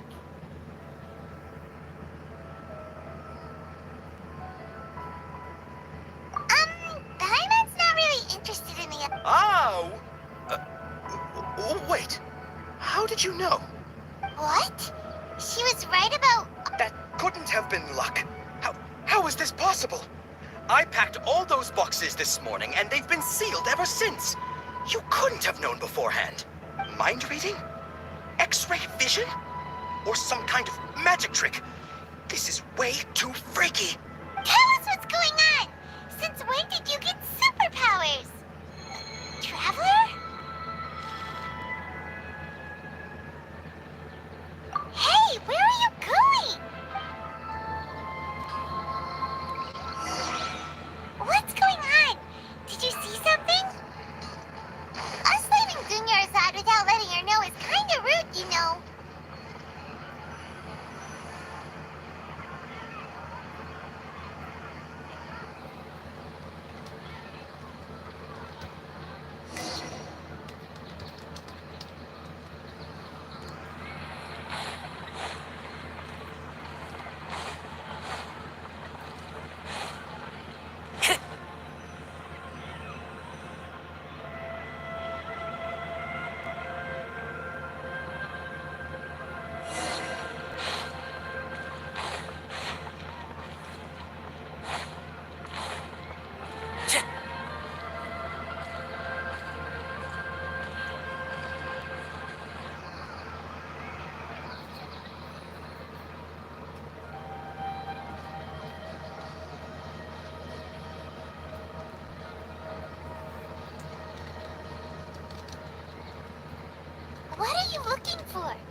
you. I'm sure you already know how to use this. A knowledge capsule? Where did you get it? What's inside? You should use it too, Paimon. You know Paimon?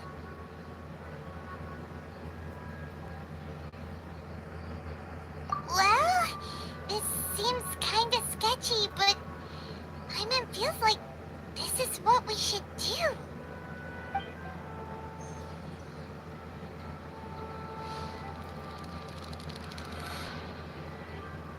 Oh, what the? This is our 20th time at the Sub-Zero's festival? Huh? No. The 30th? 40th? Just how many times have we been to the Sub-Zero's festival? Have we been trapped in a single day?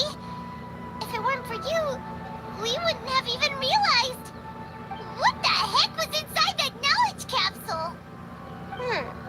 Your memories are still scrambled? Try your best to remember. This isn't the first time we've met, and I answered that question a long time ago. Let Paimon think. Oh, it's coming back. Meeting you was the real catalyst for restoring our memories, and the knowledge capsule was just your means of showing our minds the way. What about everyone else? Why are you only helping the two of us? Your sense of deja vu is stronger than everyone else's, yes? As for an explanation, you two received the blessing of Dendwooo, and you also have special, sensitive constitutions. It was as if a single sheet of paper was separating those memories from your consciousness. A familiar question. I think this is the 7th time you asked that. As you can see, she isn't doing well. You probably sensed it too. The Dunyarzad you were just with is different from the first Dunyarzad you met. That first Dunyarzad is in front of you right now, and she doesn't have a lot of time left.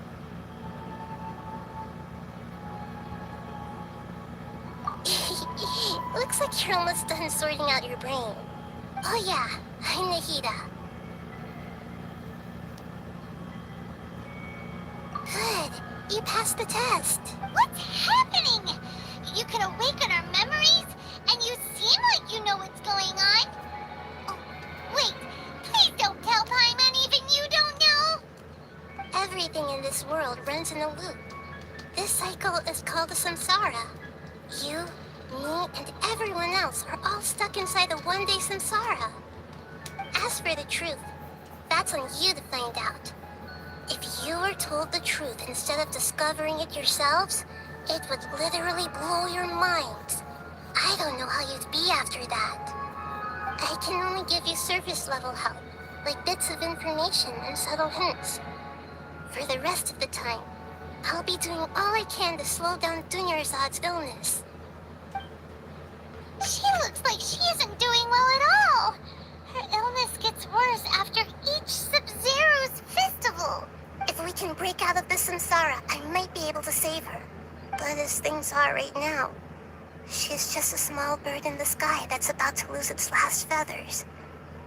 All I can do is raise a gale to delay her fall. You sure love to use weird analogies. Analogies are wonderful tools.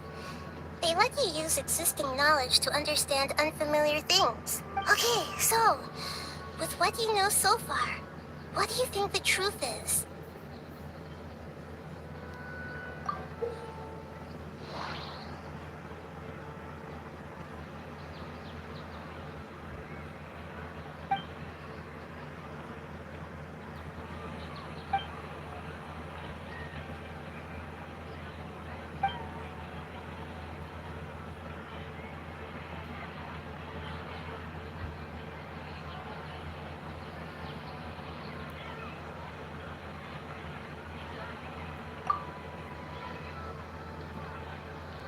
We've already experienced the Sub-Zero's festival many times.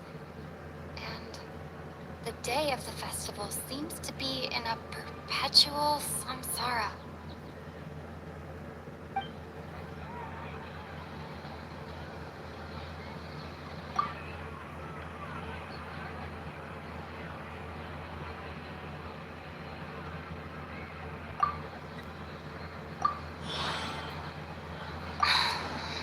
That should be it. The flow of time is endlessly cycling within one single day.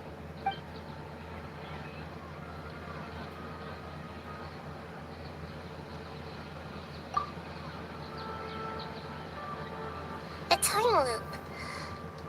You've given similarly wrong answers in the past. A pity.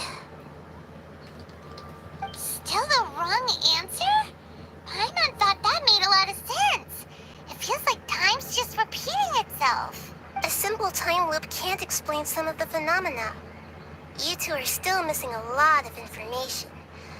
Unfortunately, I can't give you any more hints. Dunyarzad! The Sub-Zero's festival is happening every day, but that doesn't mean we can waste an infinite amount of them. Hurry and find the truth before today's festival ends.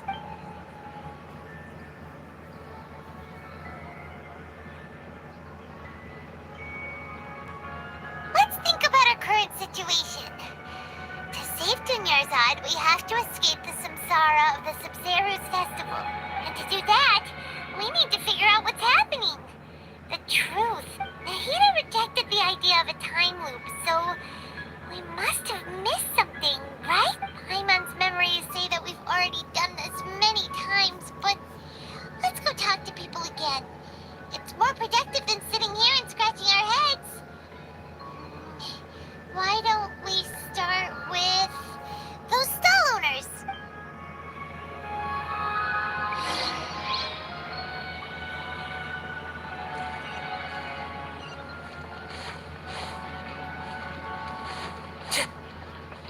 Time to go.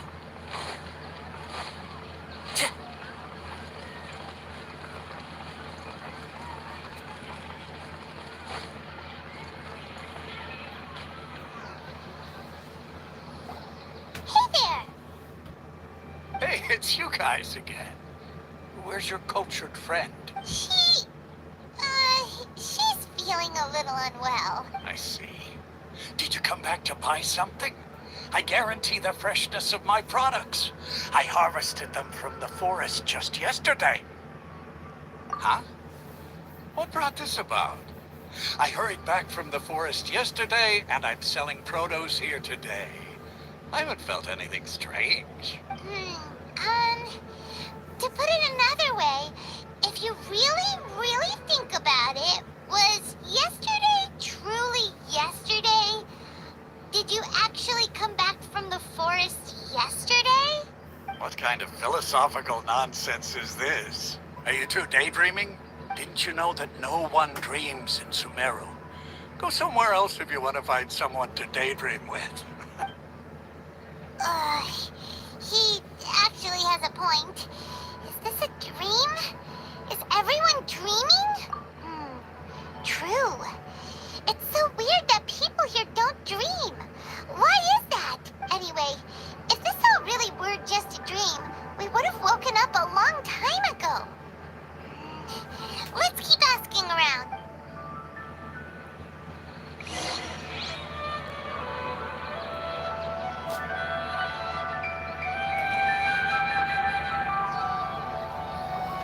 Oh, it's you two. Was my divination so accurate that you felt compelled to compliment me in person? Ooh, I knew it! I told you, the god's divination is highly accurate. You just hadn't fully understood its significance yet. You're really excited about this, huh? That's exactly why we came back. Help us better understand it. Help you better understand it? Well, that isn't exactly what I excel at. So, you're admitting that you don't have a clue?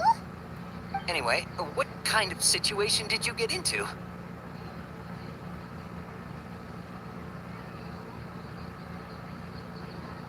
Huh? Hold on a second. I thought you guys just lost your wallet or fell for a scam. What you just said, are you serious? Does that kind of thing actually happen in real life? I knew you weren't going to believe it. Marvelous. Truly marvelous. I believe you. recall the interpretation of your divination, the moon, illusions, and lies. It really felt like an omen. When you say it like that, the divination does sound like it's related to what's going on. Can you read any more into it? I believe that the Archon's revelations are never more than vague hints. Anything more specific is beyond the reach of mere mortals. The book only says, if you trust your instincts and overcome your fears, the sun will surely rise.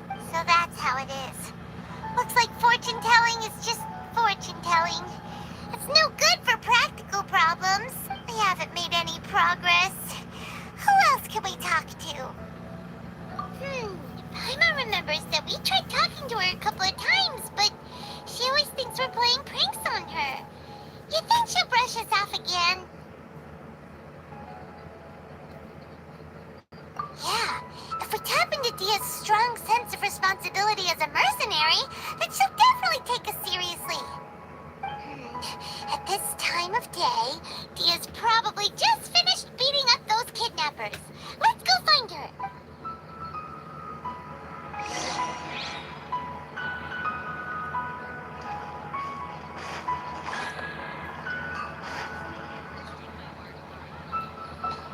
I'm fine, my lady. It's just a scratch.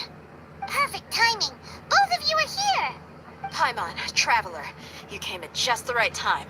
Listen, there was a dangerous Huh? You saw? Then why didn't you jump in earlier? If someone was protecting Miss Dunyarzad, I could have went all out. Anyway, can you do something for me?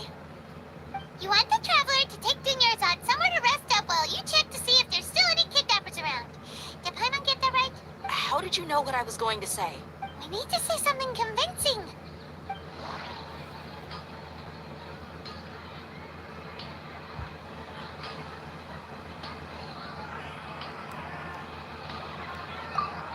Dia sold her greatsword to raise additional funds. And... Tell her, Traveler!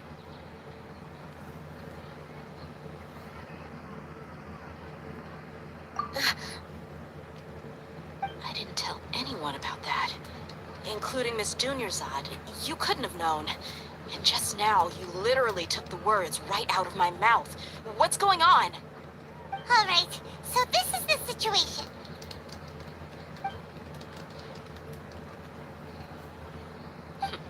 It's kinda hard to believe what you just told me. First, let me make something clear. Most of us desert dwellers might not be the scholarly type, but we do have basic common sense. She's quieter than usual. Uninterested in anything and really gloomy. Yeah, she isn't the same as before, but her parents said that this is how she was like at first. Huh? At first? I don't quite understand what you're all talking about. I'll go rest on the bench over there. My lady, are you angry? All right, I'll give you the benefit of the doubt since you knew about my greatsword. Let's make this a quick trip. Miss Dunyarzad isn't completely safe here.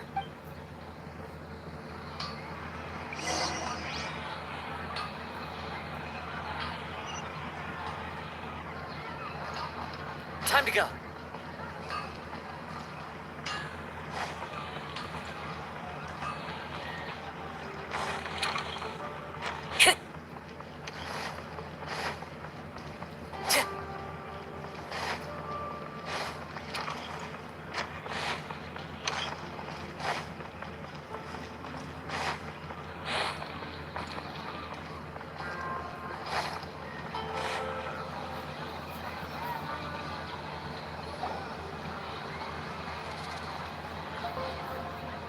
Nahida! We brought a friend! Are you busy? I thought I told you that it won't help to bring anyone here. We just wanted her to see the real Dunyarzad's condition. The real Dunyarzad? Where and who are you talking to? Huh? I told you that you two are special. Other people can't see me or Miss Dunyarzad here.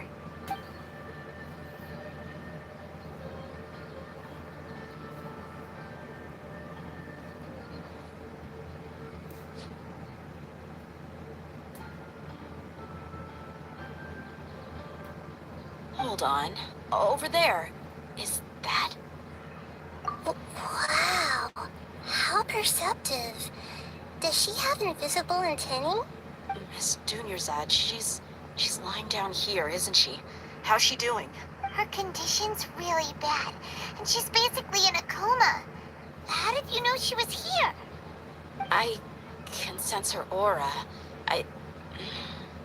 There are also lingering feelings of something like regret or disappointment. What happened? Do you believe us now? The Sub-Zero's festival has been repeating itself. So, you think the sages are behind this? Yeah, they've always been against us. Wouldn't surprise me if they're using the Akasha to intentionally repeat the Sub-Zero's festival as a sick joke. You have a point. Aside from the Dendwooo Archon, the Academia's sages are the only ones in Sumeru who could pull off something like this. Maybe there's more to the Akasha than we know.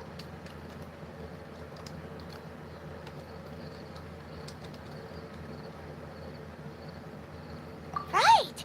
Didn't you awaken our memories using something that looked like a knowledge capsule? That means you must know something about the Akasha! The Akasha relies on the power of a gnosis to operate, as it is the manifestation of the God of Wisdom's power. It compiles the wisdom of the entire populace, and it grants knowledge to the people. A gnosis can do that? No wonder the Akasha is so magical. It's being powered by the gnosis of Sumeru's Archon. So, this Nahida you mentioned, what did she say? She said, and Paimon quotes, "The Akasha relies on the power of a gnosis to operate, as it is the manifestation of the God of Wisdom's power. It compiles the wisdom of the entire populace, and it grants knowledge to the people." Compiles the wisdom of the entire populace and grants knowledge to the people. Wait. I get the grants knowledge part. That's what people have always used the Akasha for. But compiling the entire populace's wisdom? How does that work? Did she mean that the sages enter new knowledge into the Akasha? Oh yeah, that sounds about right. What do you think?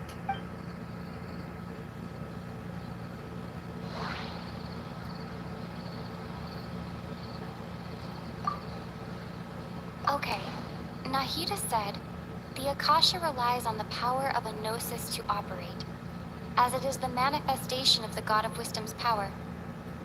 It compiles the wisdom of the entire populace, and it grants knowledge to the people.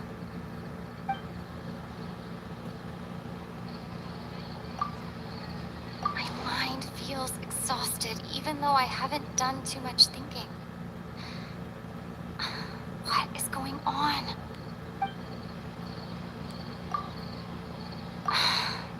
That doesn't sound right. Okay, Nahida said,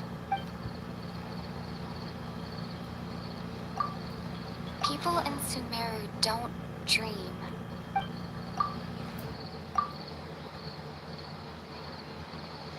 You mean the Akasha is causing our mental fatigue? Huh. Now that I think about it, my head's been feeling unusually heavy. When the desert dwellers set off on their quest for knowledge, a sage once said, knowledge always comes at a price. Compiling the entire country's knowledge. You think the Akasha pulled a 180 and is extracting information from us? Who knows? The Akasha can put knowledge into our heads, so who's to say that it can't also poke around in there? We don't know any specifics. What's the point of doing something like that?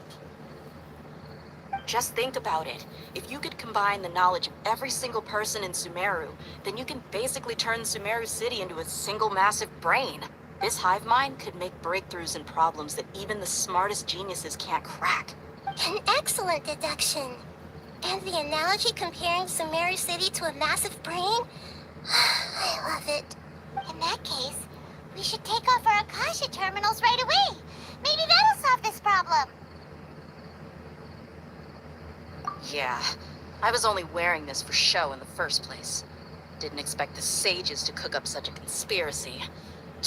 Mark my words. When this is over, I'm getting evidence and exposing this whole thing to the public. How does everyone feel? Huh? What is it? Oh, that! Paimon knows what you're talking about. It's a single soft beep that sounds like it's coming from the Akasha terminal. The sound of a beep. Could it be a prompt tone for when the Akasha is operating? That's probably an important clue. We weren't using our terminals, but we heard a beep anyway. Traveler, did you hear that? I heard it too. Our ears aren't messing with us. There was definitely a beep, but it sounded like it was coming from inside my head. We took off our Akasha terminals.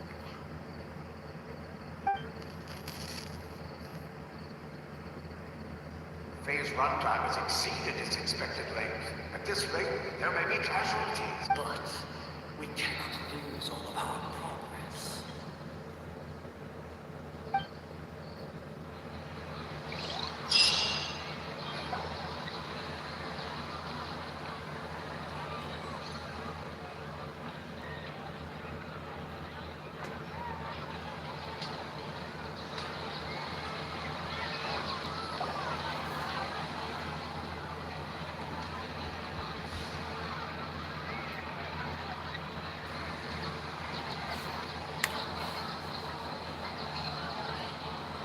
Paimon remembers everything!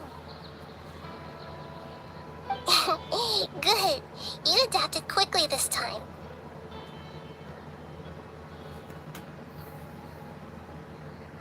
We definitely took off our Akasha terminals last night, but we still heard that beep. Why is that?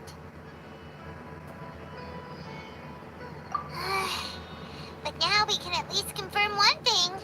The Akasha definitely has something to do with whatever's trapping us in this cycle. Oh, Paimon doesn't get it. Why would the Akasha go this far if all it wants is everybody's wisdom? It's extremely difficult for lab rats in an experiment to understand why they're being treated the way they are. If we're lab rats, then what are you? Nahida, you've never told us anything about yourself. I guess I'm the moon. The moon? Wasn't that the result of our divination? Anyway, knowing who I am won't help you get closer to the truth, so you should focus on other things. Don't get distracted and miss any clues.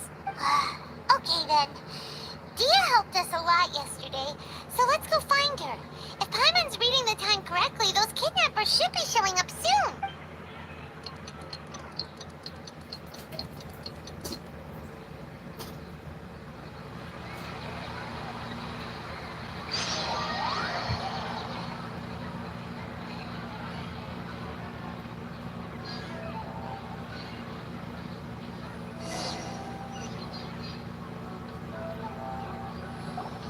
Ah, there you are. I've already taken care of those kidnappers. My lady, did you get hurt? Dia? What's wrong? Why are you both gawking at me like that? You didn't get hurt this time. Huh? What do you mean this time? Why are you so surprised that I managed to get out unscathed? Those kids were amateurs.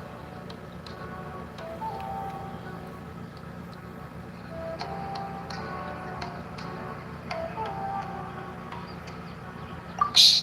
How did you know about my greatsword? I haven't told anyone about it. Please, don't tell Miss Dunyarzad. So Dia's lost her memories after all. Anything strange? You already know that I got a new greatsword. If I had to say something, it's weird how such a new weapon could feel so familiar. It's as if I've already used it to fight a countless number of battles. You're saying that although you don't remember using it, your body feels like it does? That's right. Both mercenaries and warriors heavily rely on muscle memory. Only knowing the theory of battle won't get you anywhere. Traveler, what do you think?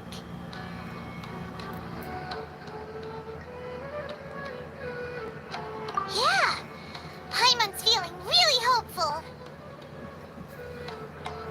Oh, you're right! Earlier in the Samsara, something like this would have never happened. I have no clue what you two are talking about, but it's still dangerous here, so... So you want us to take Dunyarzad somewhere else to rest while you check if there are still more kidnappers around, right? How did you know what I was gonna say? Can you read minds? Forget it. Go and do your thing.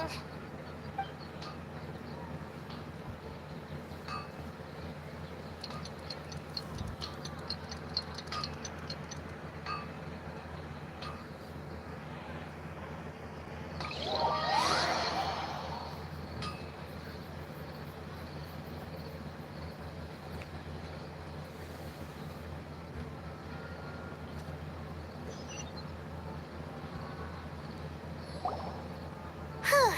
It's finally nighttime. Aside from Dia not getting injured, everything seems to have stayed the same. Listen, Nahida, we found out that Dia got out just fine today, even though she got injured every other time she fought the kidnappers. Do you think the Samsara has been broken? Have we saved Dunyarzad? Really? Good job on all that progress. Get some good sleep tonight. Hey, what kind of an answer is that? Tomorrow will come. Everyone assumes this is common knowledge, but the only way you can know that for sure is if you experience tomorrow. How many todays has it been? Is it possible that today will be followed by yesterday? Does tomorrow truly exist as anything beyond a made-up concept? It's even possible that this entire world is a lie, and the history of the whole world has just been one endless Sub-Zero's festival. Okay, no more! Paimon's brain is already shut down. That's why it makes no sense to waste your energy thinking about things you will learn tomorrow. Get some good rest. You know, use the bathroom and flush your anxiety dookie away. Huh? Hold on, what did you just say? Did Paimon hear you correctly? Huh? People always say they feel a sense of relief after they take a duk-duk. That's why I suggested you could try that. Is that so strange? It's so strange and so against common sense that Paimon's at a loss for words. You were sounding kind of smart just a minute ago. Yeah, even though it's happy and lively at the Sub-Zero's festival every day, it feels like it's been a long time since we've really gotten to relax. Let's go back to our room.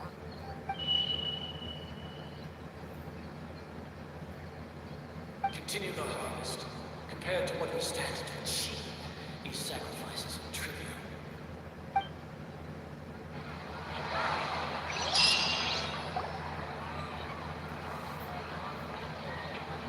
We're still in the same day. Nahida, you already knew last night that we didn't break out of the Samsara? Why did you tell us? Would there have been a point? You would have spent the night with new worries, with tomorrow still out of reach. In that case, you might as well rest within that brief moment of hope. An opportunity like that doesn't come by often, and I thought it might help you clear your minds. Paimon thought that Duke did that! Whatever. Guess you were looking out for us after all. Of course. In the time we've been together, you two have been everything to me. Paimon's flattered and everything, but maybe you're taking things a little fast. What I mean is, even though I had asked you to solve this puzzle, you two are still the only ones who can see me and sense my presence. In other words, if you weren't here, I may as well not exist. That's why you two have been everything to me. Get it? Nahida's talking about confusing stuff again. Anyway, that's enough chit-chat. So, Traveler, did the new clues yesterday help you gain a new understanding of the situation? Huh? Why are you scrapping your previous theory?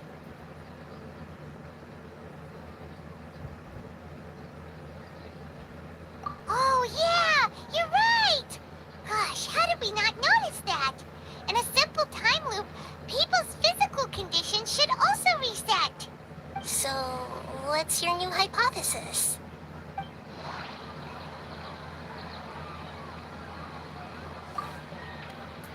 The moon, illusions, and lies. What do they all mean? Mercenaries rely heavily on muscle memory. And Dia was able to use her experiences to avoid injury in later samsara cycles. The beep is a prompt tone for Akasha operations. We still hear it every night. Okay, Nahida said...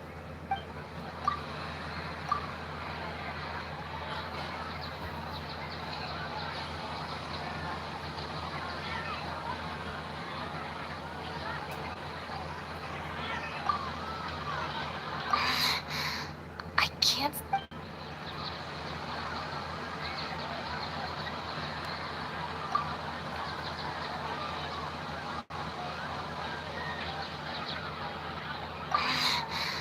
I can't...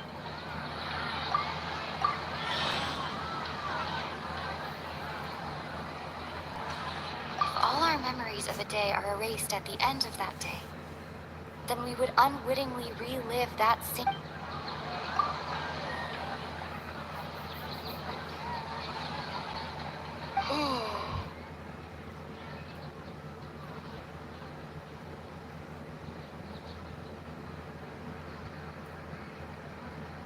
Oh!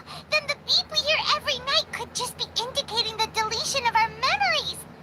That's why when we wake up, everyone thinks the Sub-Zero's festival hasn't happened yet. It's already the next day, but everyone still thinks it's the day before. But muscle memory can't be erased. That's why Dia has been getting better at using her greatsword. Now everything makes sense. A brilliant deduction. Nahida, tell us if we're right or wrong. To put it simply, it's as if you've mistaken a pyro crystal fly for a firefly in the night. You lost sight of its true nature because you focused too much on your perception that it glows. That isn't simple at all! Why don't you go talk to Miss Dia again? You might learn something new. Right! She did help us find our latest clue after all. Let's go!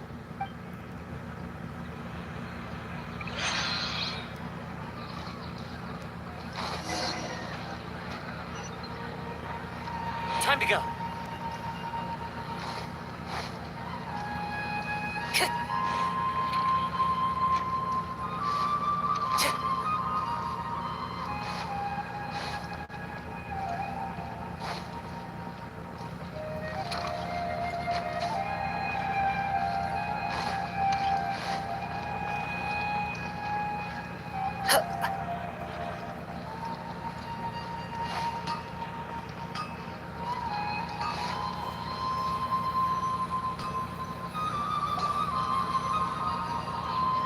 There you are.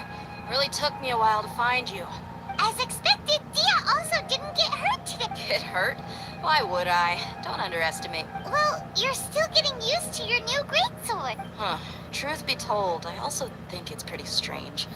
It just suddenly felt so familiar in my hands and... wait a second! How did you know I got a new greatsword to begin with? I didn't tell anyone about it. Traveler, could you explain the situation to her today?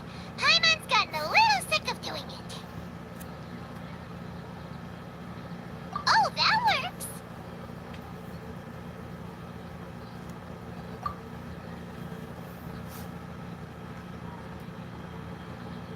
What happened to you guys while I was gone? Did you get brainwashed by some cult? Don't think too hard about it. Just take what we're saying at face value. Alright then, let me get this straight. You're telling me that my body's already gotten used to this great sword, but my brain just doesn't remember it? Yes, your memory's being erased Then I'd have to disagree. That's impossible. Oh? Why do you think that? If we've actually been reliving the Sub-Zero's festival day after day, then what happened to the things we used? The money we spent, the food we ate? Common sense says my wallet should have emptied itself a long time ago. There's no way I wouldn't have noticed that.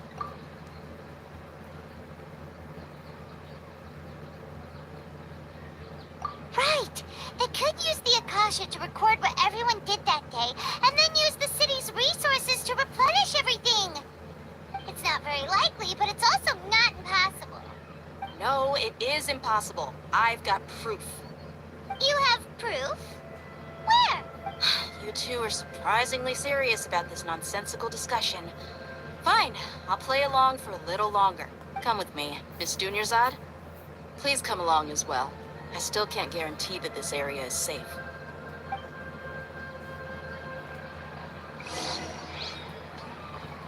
Paimon can't believe it's Dia who wants to show us something this time. 2 days ago, we were the ones taking her to see Dunyarzad.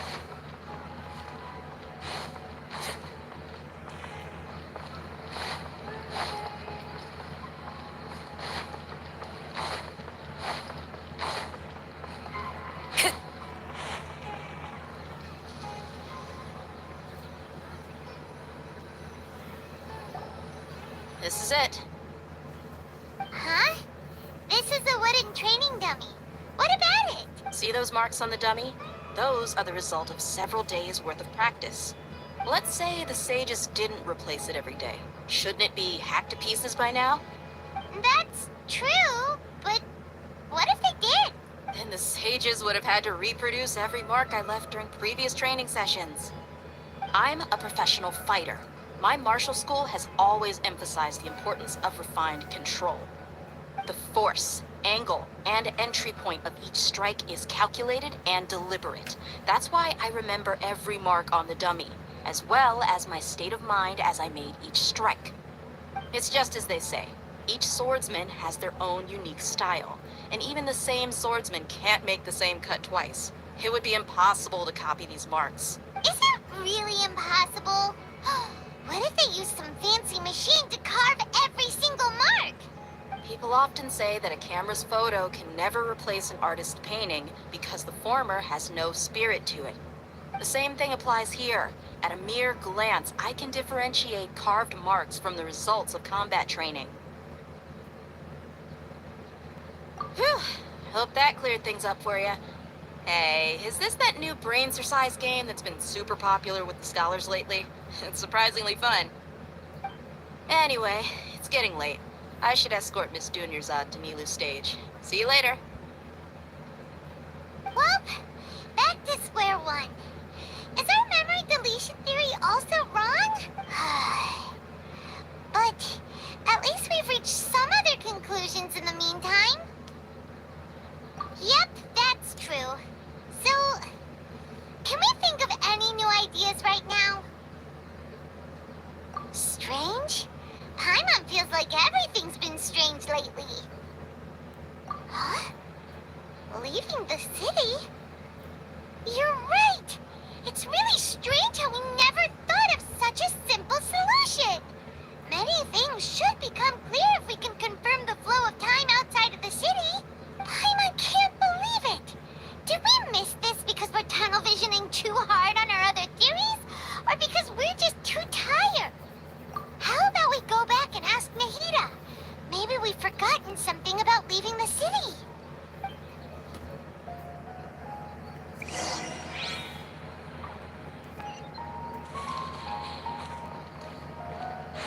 Time to go.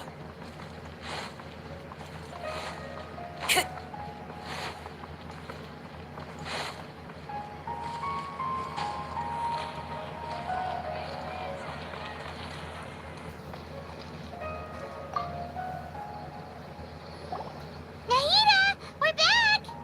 You're back early today. Did you find something new? Sort of. We're mostly sure now that we're not in a time loop. And we also aren't in the real world. But at the same time, we have a new question. Leaving the city. As far as I remember, you've mentioned your plans to do that twice before. We did? But we don't remember anything. What happened after we talked about those plans? What did we say when we got back? Let me think. I don't think you ever actually told me what the outcome was. Oh, it's probably more accurate to say that both times you never came back the whole night. But you two sometimes stay out the entire night anyway, so at the time, I didn't think too much about it. It is true that sometimes we lose track of time during our investigations. Before we know it, it'll already be the next day. But still, neither of us remember anything about leaving town. Really? That's kind of strange. In theory, I should have already awakened all your memories. Yep. Something here's definitely fishy. Let's get to the bottom of this tomorrow.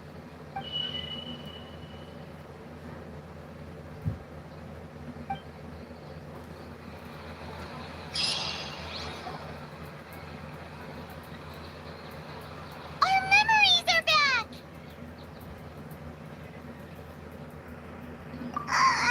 About that. Well, where should Paimon begin? Traveler, aside from your memories that were just restored, I have another message for you. Listen to it and you'll understand. Can't go back. There are countless spaces here. Our Sub-Zero's festival in Sumeru City is just one of them. Traveler, you should be missing 2 days worth of memories. Paimon will fill you in. It's time to carry out our plan from yesterday. Okay, let's go!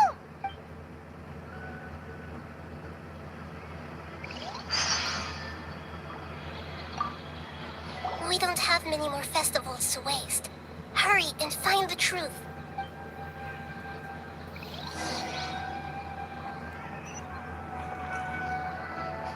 Time to go.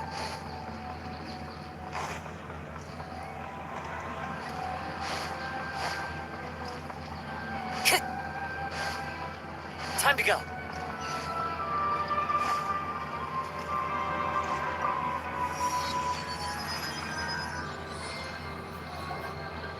Why can't we leave the city? What is the academia up to now? Don't ask me. It's not like I can tell you anything. This is a direct order from the Grand Sage. Just wait until tomorrow. I have a real emergency. My goods have already arrived at Port Ormos. If I don't hurry, they'll be stolen. That's your problem. Make sure you make a request in advance next time. But it's not like you can just predict business matters in advance. It looks like the Academia already announced a lockdown for Sumeru City today. How completely unsurprising. Let's go and question them. Hello, sir. Why can't we leave the city today? Here we go again. Don't ask me. I don't know either. We just received an order that no one is allowed to enter or exit Sumeru today. They didn't tell us anything else. Angering me won't get you anywhere. If I had that kind of insider info, I would have left this stupid post long ago. It looks like he really doesn't know. If we can't get anything out of him, let's take matters into our own hands. Why don't we climb over the walls? Those guards can't be everywhere at once. This is a good spot, and the guard hasn't noticed us at all. Let's hurry! Huh? Why? Are you going to leave Paimon behind?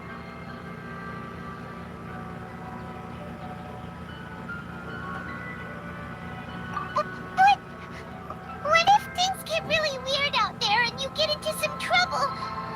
Then Paimon won't be able to help you. Oh, Paimon knows that Paimon can't do much, but we've always been together, haven't we?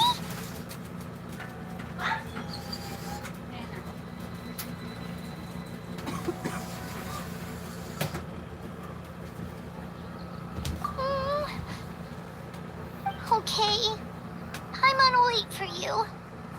Promise Paimon that you'll come back as soon as possible. Just a quick look.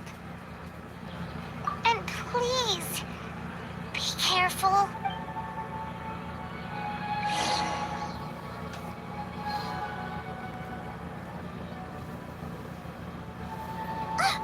Memories! Traveler!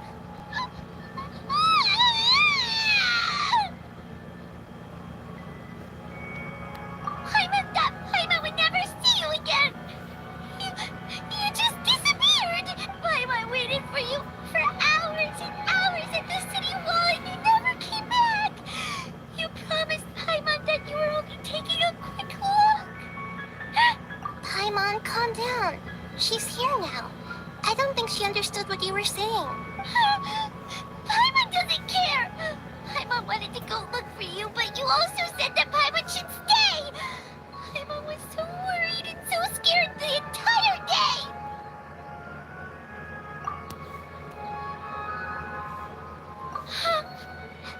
Okay. Paimon will forgive you. The most important thing is that you didn't actually disappear.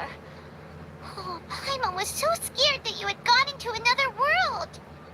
Okay, Paimon, can you tell us your perspective of what really happened yesterday? I see. Using two people's different perspectives. After that, you left the city.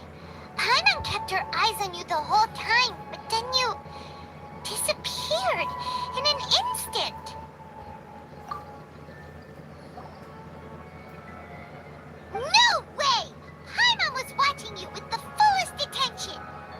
What's your perspective, Traveler? You sure you don't have any memory of this? I guess that explains everything. You also lost your memories the last 2 times you tried to leave the city. Those days' memories can't be awoken. So, if we leave the city, our memories will be completely erased?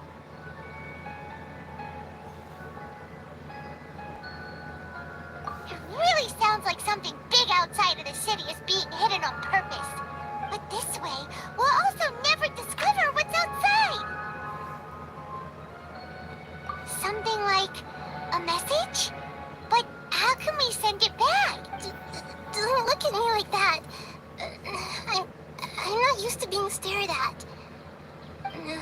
Well, okay. You want something that can pass on messages, right? Give me some time and take care of Dunyarzad for me. Yep, now we're talking.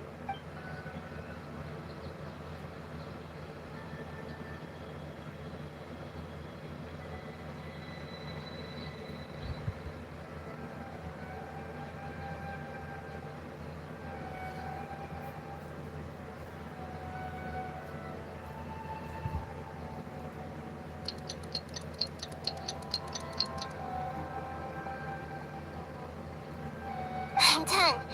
Here you go. What? Isn't this just an Akasha terminal? I made some little changes. Akasha terminals are already capable of sending messages. I just tweaked it so that it could connect to any node. To make something like this? Nahida, you really know the Akasha like the back of your hand. Anyway, we can use this now to record a message, right? Yep.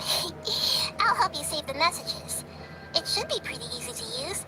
I just can't guarantee the user's status and signal coverage when they're outside the city. We'll never know until we try.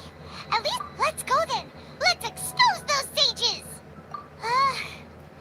All right. Paimon isn't as worried about being separated since it happened once yesterday. But Paimon still isn't happy about it. Okay, see you tomorrow, Traveler.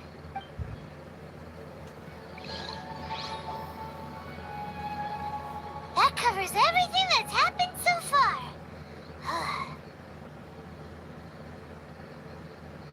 Yes, although the signal was choppy and had some interference, we still managed to receive 2 messages from you when you were outside. Okay, now that you understand what's going on, let's hear the messages together.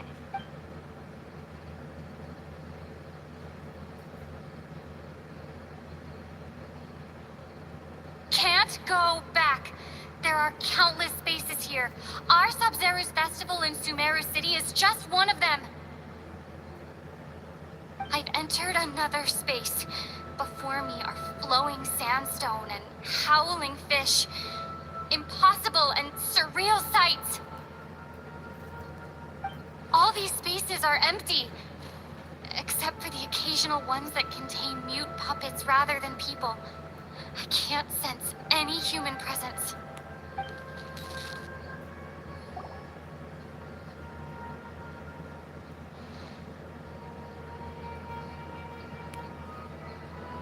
That's one heck of an info dump.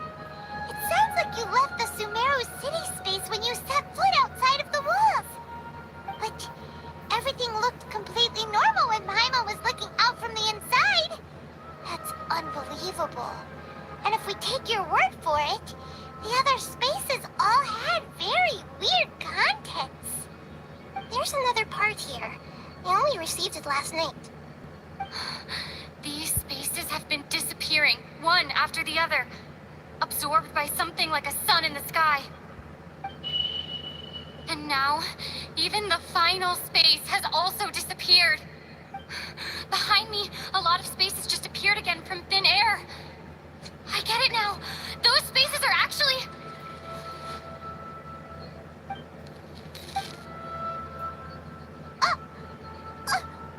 Why did the message end right there?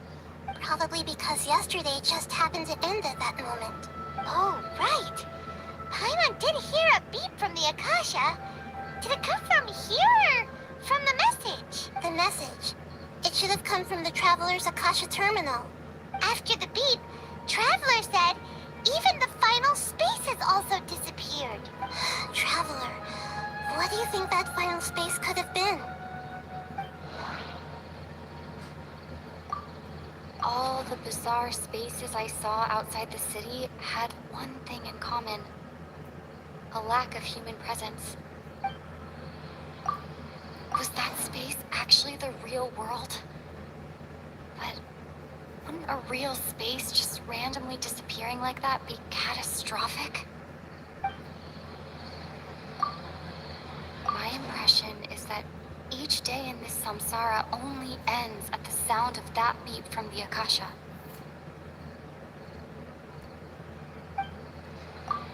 All the bizarre spaces I saw outside... That doesn't sound right. I need to... That doesn't sound...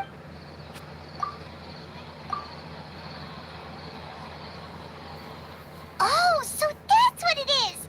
After the sound of the beep, the final space, the Sub-Zero's festival, also disappears, and we're taken to the next day.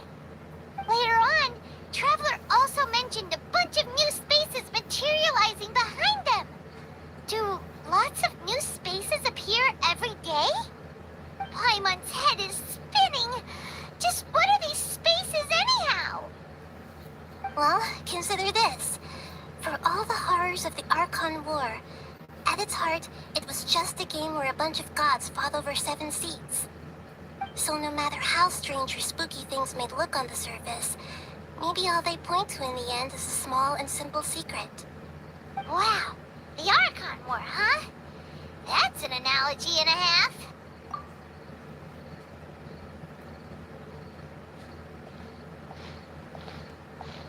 Hey, where are you going?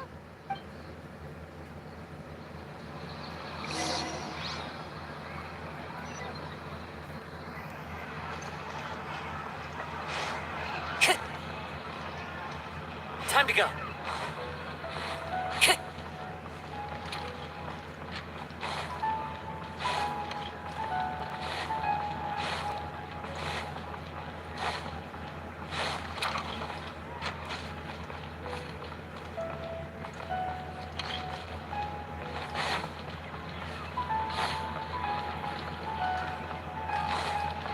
Time to go.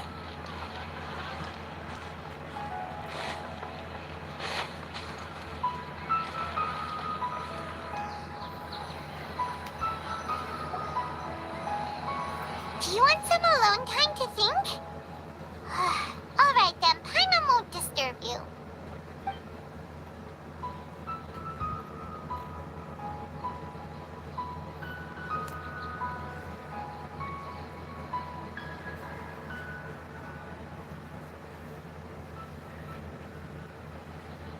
The dance of Sub-Zeros is about to begin. I'm going to go watch it. Okay. Why don't you go ahead, Dunyarzad? We still have some other stuff to do first. Okay then. See you later.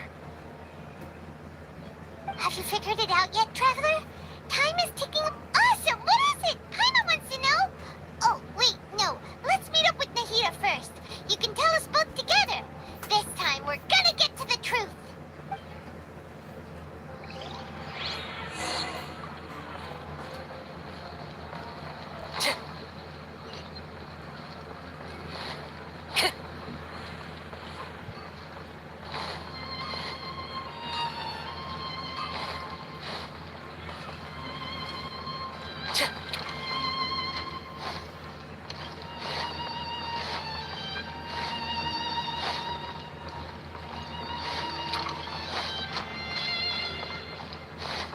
Time to go.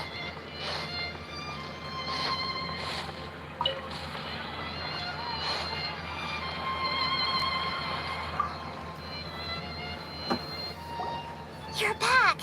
I've been waiting forever for you two. Judging by the looks on your faces, are you ready to take your Sub-Zero's exam and graduate from the festival? Okay. First off, have you discovered the hidden truth?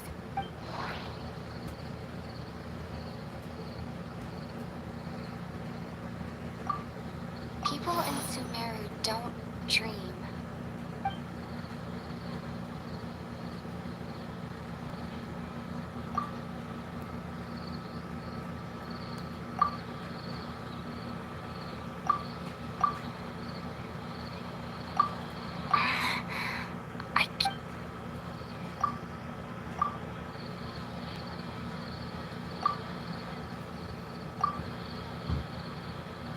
I've already experienced the Sub-Zero's festival. That doesn't... All the bizarre...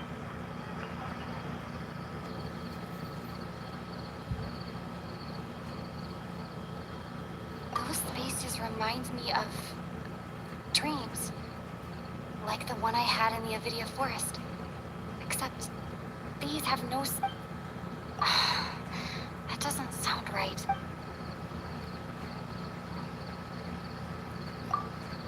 The moon, illusions, and... That doesn't sound...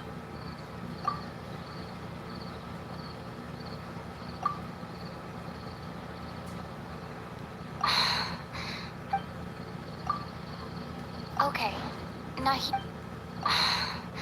That doesn't sound...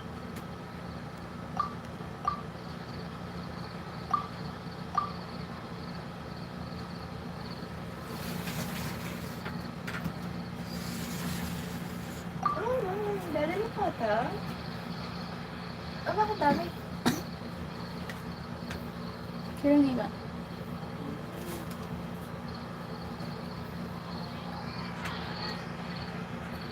Okay, Nahida said, the Akasha relies on the power of a gnosis to operate, as it is the manifestation...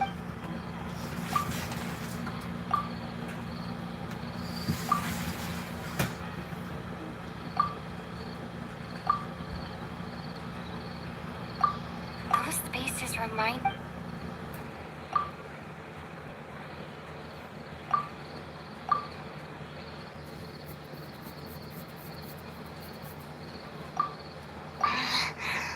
I can't seem...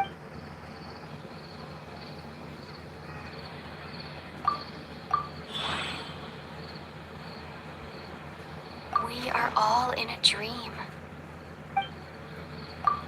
People in Sumeru think they don't dream, but the truth is the Akasha steals their dreams without them knowing it. And those spaces with no human presence are stolen dreams without their host.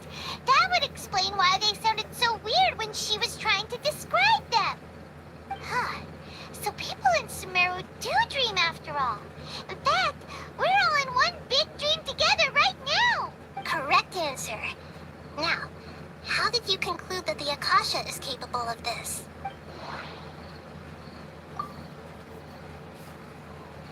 The Akasha relies on the power of an... It is the manifestation of the god of... It compiles the wisdom of the entire populace. And it grants knowledge to the people.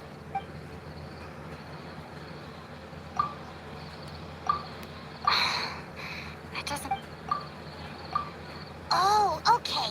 Those dream-controlling creatures in the forest also get their power from the Dendwooo archon, right? That would explain why the Akasha has the ability to control people's dreams, too. But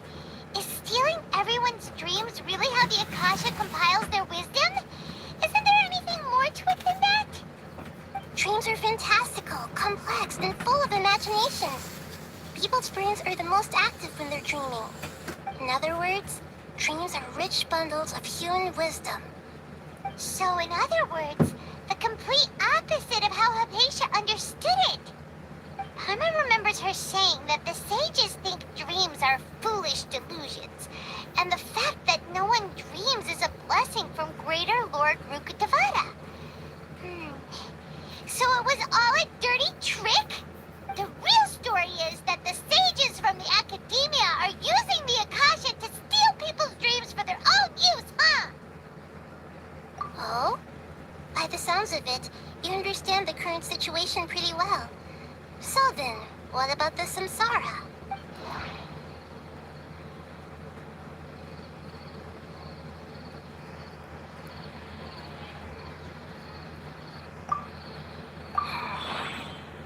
Those spaces kept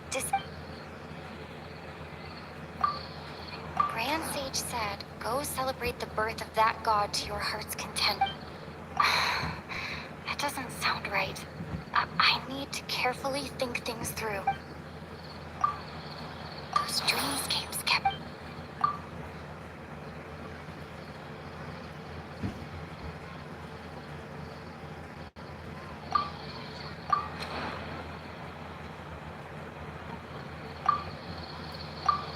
Correct.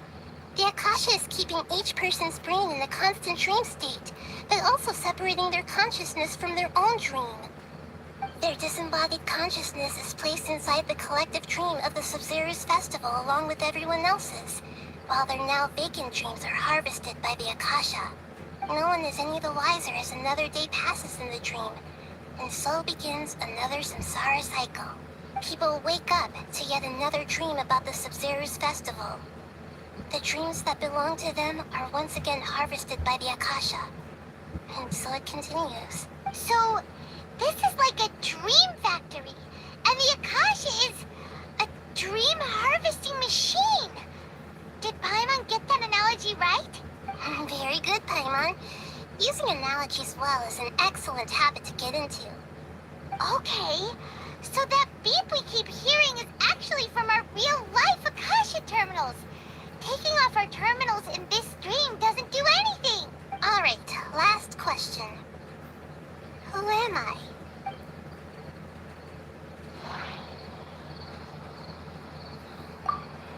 They say that alchemical divination is the Dendwooo Archon's divine revelation. So then... So you noticed. I thought that one would be the hardest question. That's why I put it last. That wasn't hard at all. Even Paimon guessed that. Now that you mention it, Nahida, you've been hinting to us since the very beginning. It's funny. Thinking back to when we were asking all over the place for info about Lesser Lord Kusanali, Paimon didn't expect to meet you like this. Yes, those can wait until we're back in real life. On the other hand, I'd be happy to answer any more questions you have about here and now. You asked me this question before. My answer was, it would literally blow your minds. Now that you know this is all a dream, this answer should hopefully make more sense. Have you heard the saying, don't wake a sleepwalker? Likewise, if someone suddenly had told you all this instead of you learning it on your own, your notion of reality and dream would be thrown into irreversible confusion. I couldn't expose you to that kind of risk. That's why I could only give you very subtle hints and some suggestions. Long story short, I'm really sorry I had to keep you guessing.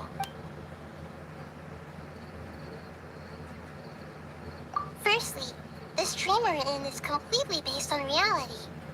People have already experienced this Sub-Zero's festival, so it would be very difficult for them to find anything that strikes them as surreal. Secondly, you're probably wondering why people don't have any memories from earlier samsara, right? That's because people don't remember their dreams most of the time anyway. And in any case, their actual dreams are being taken away from them by the Akasha. So whenever they wake up in this dream of the Sub-Zero's festival, they don't remember anything from their previous identical dream. That reminds Paimon. Traveler had a dream when we were in the Avidia Forest, but couldn't see what it was about after waking up. Is that an example of what you mean? Yes.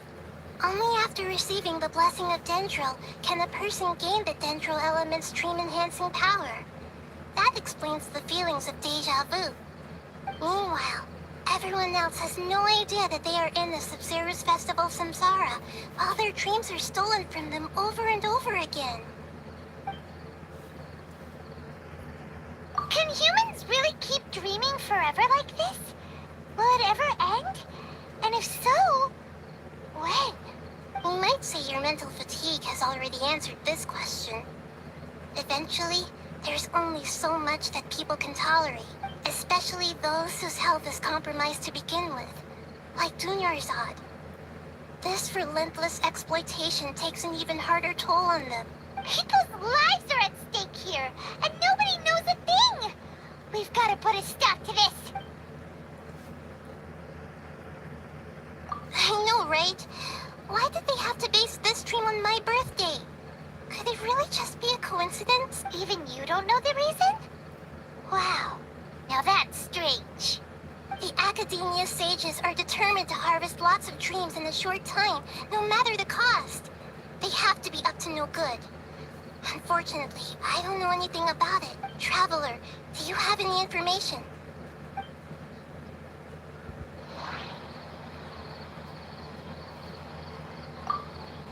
Grand Sage said, go celebrate the birth of...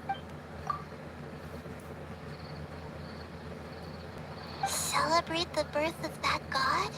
Could it mean... deceiving the people of Sumeru with no regard for their safety? No matter what they're trying to do, this is unforgivable. After we end the Sub-Zero's Festival Samsara, we have to look into them.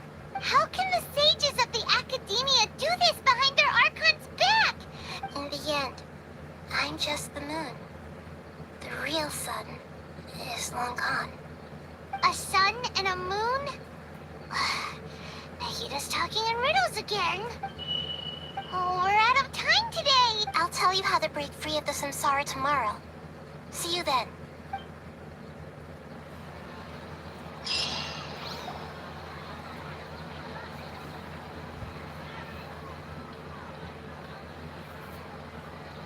Good morning, Nahida. Wait. Now that Paimon remembers everything, should we instead say good morning, Lesser Lord Kusanali? Hey, what's wrong, Nahida? You don't... I'm afraid that what you're thinking right now is correct. Did Dunyarzad already disappear? No way. Are we too late? The real Dunyarzad's consciousness has indeed disappeared. It can no longer endure the constant dream harvesting. Paimon can't believe it. Wait, so what about that other Dunyarzad? Just what is she? Is she also going to disappear? She's actually something like a puppet, but not completely. The real Dunyarzad's consciousness could no longer keep playing her role in this dream. So another Dunyarzad appeared to replace her in the dream. Just like the grass and the trees, that Dunyarzad is just a building block of the dream that helps to keep it going. But personality-wise, she's nothing like the real Dunyarzad. Puppets are stiff and can't copy a living person's vitality. After all, they're just there as filler. You know, speaking of which, the old Dunyarzad might not have been too different from a puppet. Dunyarzad truly believed that she met you within her consciousness, and it was you who inspired her. So you do remember her after all. Yes. Back then, her family was overly protective of her. No one cared about her personality or thoughts. It was as if she only lived to stall her Elazar. I just gave her a little wisdom so she could look at life in a new way. So that she could be her own person. But even so, she's still... far from it. I'm still a long way off from being a real Archon. I couldn't even save her. If I were a competent Archon, I wouldn't have let my most faithful follower die at the Sub-Zero's festival with so many regrets. Please don't beat yourself up over it, Nahida. It's the sage's fault, and theirs alone. I'm not beating myself up. All I did was to rationally observe the distance between myself and a real archon. Don't be like that, Nahida. Even real archons are still allowed to be sad. To prevent more tragedies like this, we must end the samsara as soon as possible. Great, but how do we do that? Although the Sub-Zero's festival dream is under the Akasha's control, only humans can dream. Even the Akasha is unable to create them. That means this dream belongs to a host who created it. Huh? So, how should we find that person? Well, if this is someone's dream, then everything here must come from deep within their consciousness. Which means, with the power of imagination, they can change anything in this dream. Imagination? What do you mean by that? Imagination means breaking through what you perceive as normal. Like when a server at a tavern brings a plate to you, you'd naturally assume that food is on it. However, if you're the dream's host and you become aware that you're dreaming, when you imagine gold and more on the plate, the dream will respond in kind, and the server really will bring you gold and mora. But right now, our host is unaware that this is a dream. No matter how many times they're served, it will always be food. Find some way to make that person realize that they're dreaming. Usually, once that happens, the person will wake up and the dream samsara will be broken. How are we going to find them, though? If it could be anyone, it'd be like looking for a needle in a haystack. And even if we did find them, how are we supposed to make them realize they're dreaming? After all, like you said, don't wake a sleepwalker. It's extremely difficult, yes. But the only ones who can do it are you two. Remember, everything you've achieved up to this point has all been for the sake of finding the host and ending the samsara. As for me, during this time, I'll be out of town. Out of town? Are you going to that place full of dreams where the traveler went? Yes. I want to try something. There must still be a small wisp of possibility. Hurry and go. Dreams are supposed to be fantastical, romantic, and full of pleasant surprises. Unnecessary things like this samsara need to end. Paimon's still a little upset that we've come this far only for Dunyarzad. She was such a good person, with such a simple wish. But fate was against her. Yeah, saving Dunyarzad is what kept us going this whole time. But we mustn't lose hope, Traveler.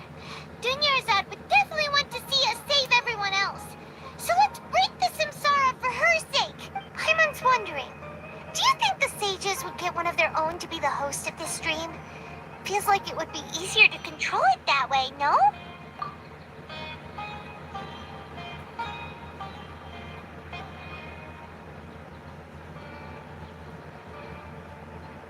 Huh. That's true. Plus, the sages probably weren't counting on there being other factors beyond their control, like Nahida and us. So, who do you think the host of the dream is? Oh, that would make sense. Ferris, the Knight of Flowers, is a symbol of the whole Sub-Zero's festival, right? Pretty core character. Let's go ask him some questions, shall we?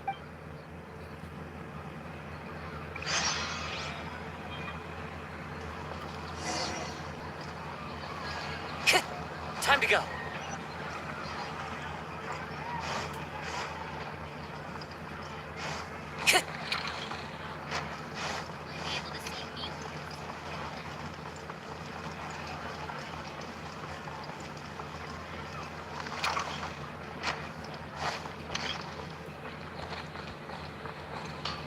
Sure.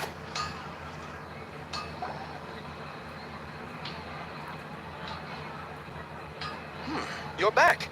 You left in a hurry last time. Is everything okay? Everything's fine. Just, it's a little hard to explain. Would you mind taking part in a little experiment with us? An experiment? That came out of nowhere. I'm listening, though. What do you need me to do? Could you make a wish? You want me to make a wish? Is that a new Sub-Zero's festival tradition or something? Less questions, more wishing! Okay. My wish. My wish. Okay. I'm a little nervous saying this out loud, but I want Miss Dunyarzad to be happy. Oh. I noticed earlier that she looked a bit down, and she wasn't really talking to anyone. She just doesn't seem like herself.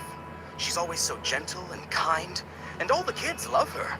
I've also wondered if the reason she asked me to be Fairest Knight of Flowers is because I'm special to her, or something. So, you have a crush on Dunyarzad? Oh, is it that obvious? After what I just said, I guess it is. When she placed the hat of the Knight of Flowers onto my head, she said to me, I want everyone to have a happy Sub-Zero's festival. What she didn't realize was that I'm not that interested in how everyone else feels. In that moment, I just wanted to be her Knight of Flowers for the rest of my life. 50 years? 100 years? I'll serve her till the end of time. Okay, yeah, that was a bit much. Felt like the right moment to get it off my chest, but that was pretty embarrassing. Okay, I'm ready to make my wish. I would like Miss Dunyarzad to appear in front of me right now with a smile on her face. Here goes. Please come true. I'm gonna open my eyes. Oh, you're... What? Foggy? Sorry, but only one portion of Yalda candies per person. Back home you go. Nice try, you two. Anyway, never mind. I don't need to see her appear right in front of me. As long as she's happy. Guess he isn't the host of this dream after all. Should have expected it wouldn't be this easy.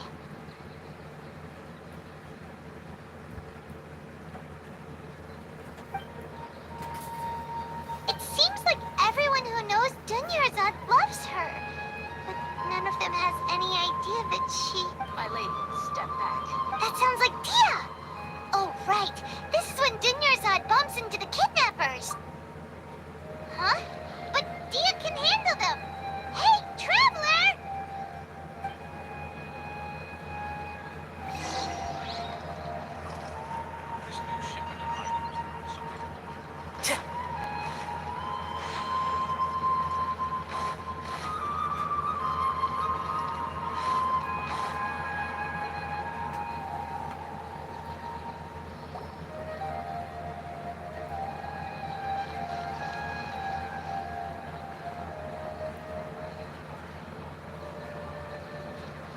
Oh, it's you. Great timing. Please take... Hey, this is my job. The homie Yanni's pay me, not you. You... fine, all right. Knock yourself out. Why are you so worked up anyway? It's not like I don't trust your fighting skill. Anyway, watch yourself. So you got yourself some backup. Suit yourself.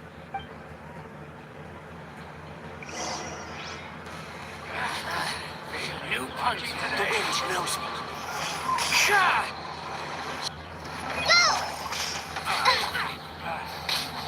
Stabilize. Into the wind.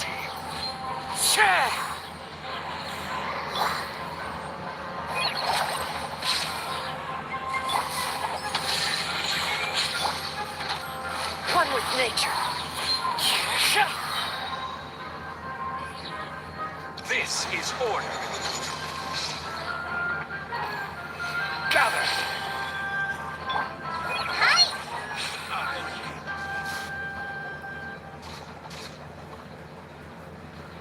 Traveler, were you just taking your anger out on those guys? You and Nahida both.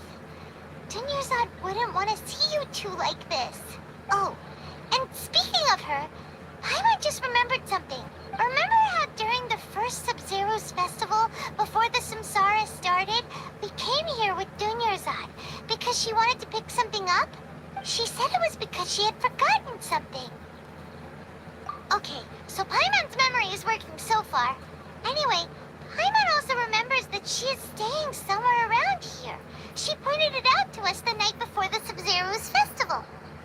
Yeah, even if it's only a tiny clue, it'll probably still help us more than this needle in a haystack search. This is the place. It's rude to enter other people's spaces without permission, but desperate times call for desperate measures. Hey, the windows are unlocked. Okay, Paimon's gonna take a peek inside.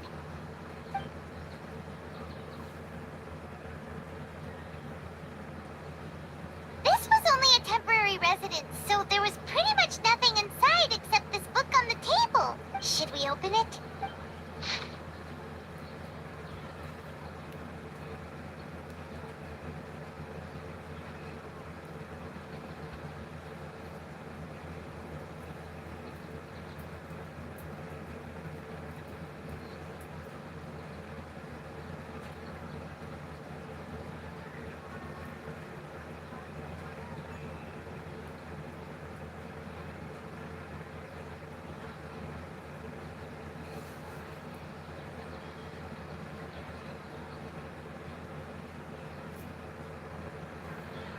Wow.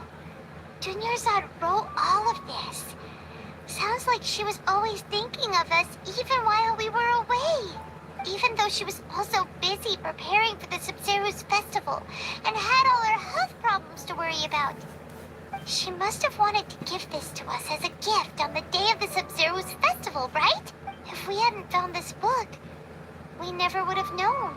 But now that we know, we can't even thank her. Hey! Where are you off to now?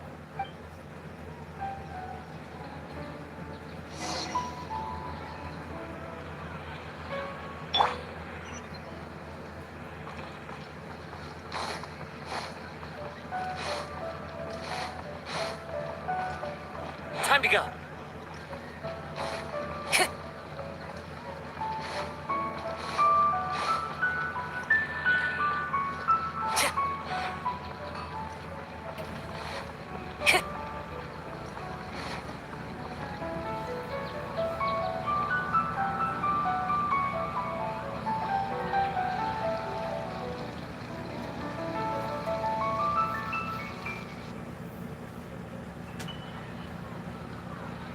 It's Dunyarzad's puppet.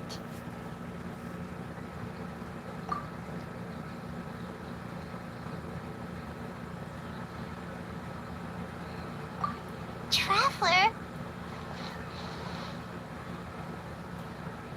You must be exhausted. Come to think of it, we've been stuck in this place for a really, really long time. Heck, even the last time we were chatting happily with Dunyarzad feels like an eternity ago.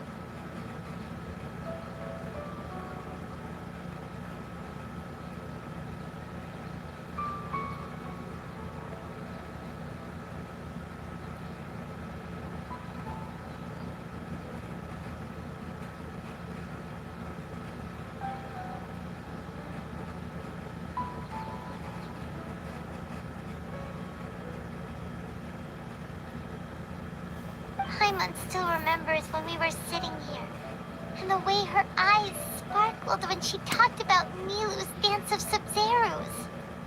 There will always be frustrations in life, but I know that the point of living is not to leave behind any regrets.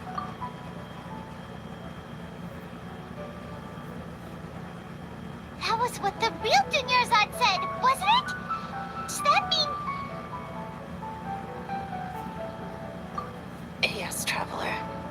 What is it? Oh, so she's still just a puppet. But just now, how come... What? Where are we going this time?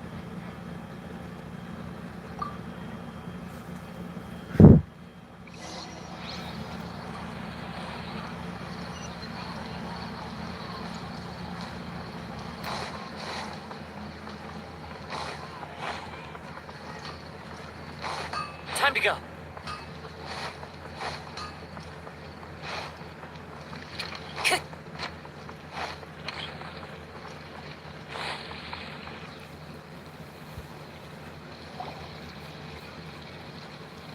If you continue to resist, we will have to order an investigation into every single event organizer. The Grand Sage has already granted you much leniency. I advise that you exercise tact. How did things turn out like this?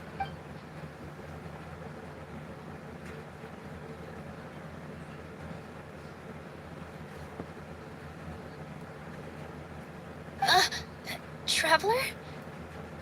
You don't have to get involved. He's a sage from the academia. I don't want to drag you into this. Traveler? Traveler? What the heck are you doing? If you get arrested by the academia, that's another day gone to waste.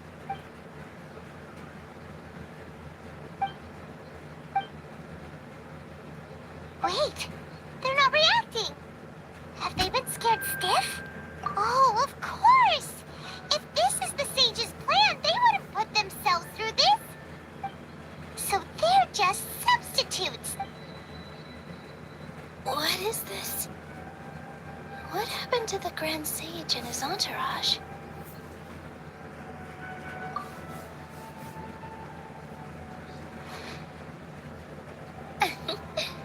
Like I said, they symbolize the goddess of flowers. It's just a shame that all the real Padisaras went extinct after her death. Yes. The Greater Lord brought forth new Padisaras in memory of the goddess of flowers. But she ultimately could never truly replicate that beautiful shade of purple.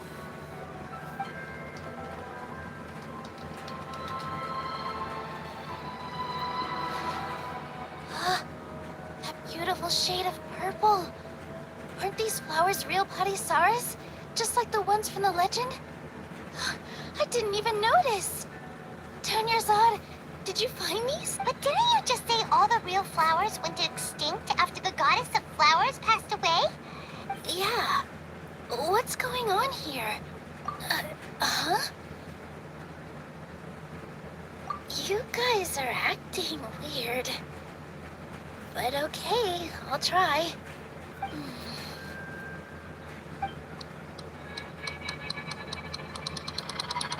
Hey!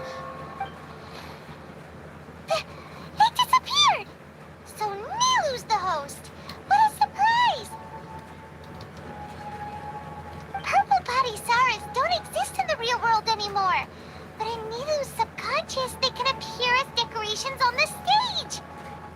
It's just like the example Nahida told us. People assume there will be food on a plate, and Nilu assumed there would be real Padisaras in the flower pots. So when you saw the flowers, you instantly knew it was Nilu?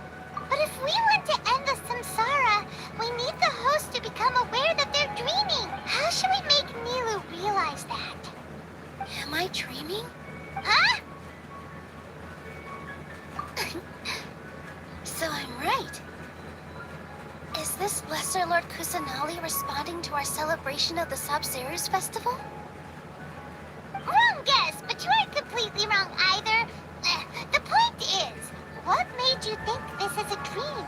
As far as you know, people in Sumeru don't dream, right?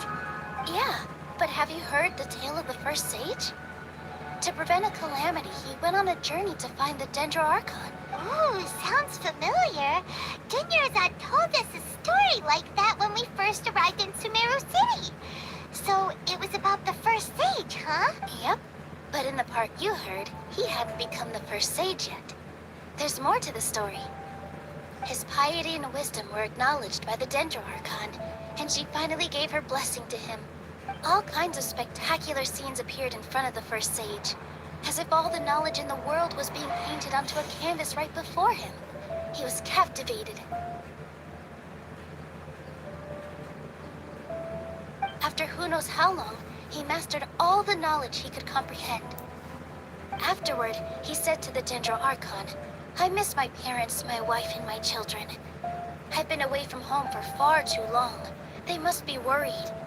The Dendwooo archon smiled. The next second, the sage found himself lying in his bed, as if he had just woken up from a dream. His wife lying next to him said, "You're off to search for the Dendwooo archon today, aren't you? Have a safe journey, my love." In the end, the first sage took care of many disasters in Sumeru City and founded the academia. What a happy ending. So, the first sage was dreaming ever since the beginning of the story? He never went on his journey? Yes, but his faith and determination were conveyed to the Dendwooo archon, so she blessed him in the form of a dream. Paimon understands where you're coming from now. That's a real... I see. Well, it just so happens that today's Sub-Zero's festival is almost over too.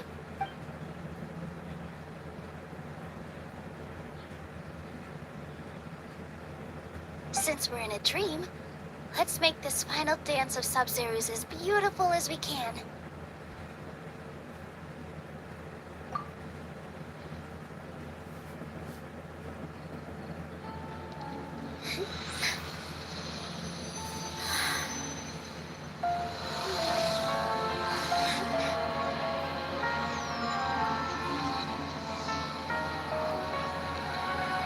The wait is over, everyone. I dedicate this to our god, the dance of Sub-Zero's.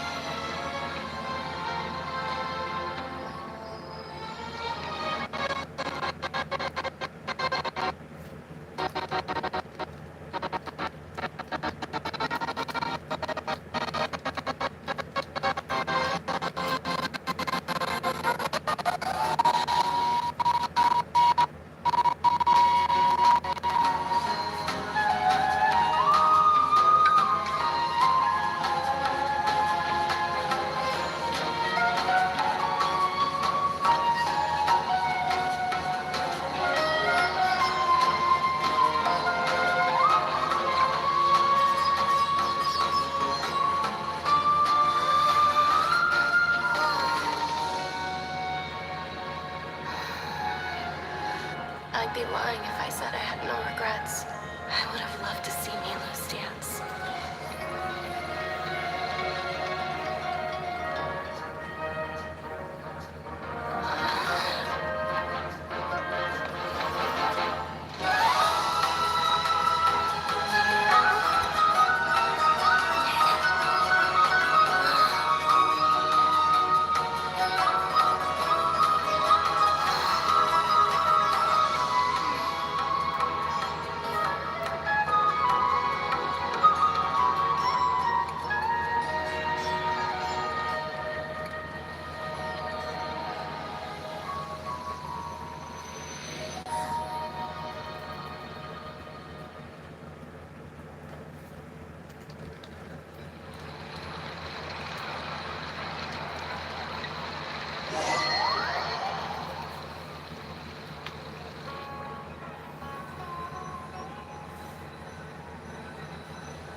Good morning, traveler.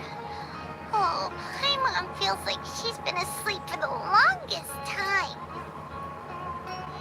Paimon's head feels super heavy. Did we oversleep? Do you even remember going to sleep last night? Paimon thinks it was after the Sub-Zero's festival. The Sub-Zero's festival! Have we finally escaped from the Sub-Zero samsara? Quick! Take off your Akasha terminal!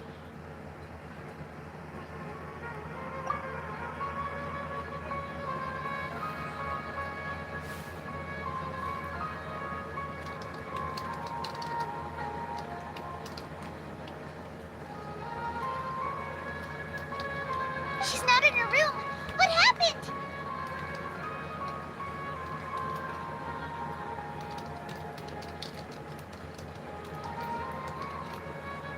Huh? What usual spot?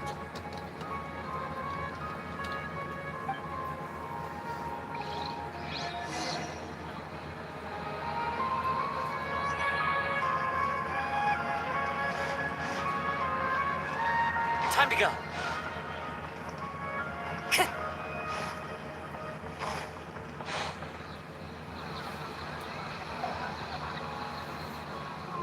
Well done, Traveler and Paimon. And thank you, Dunyarzad, for organizing the Sub-Zero's festival for me. I'm sorry, who are... Dunyarzad! You're okay! Oh, don't scare us like that!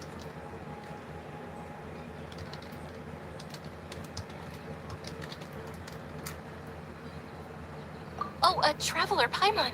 I have something amazing to tell you.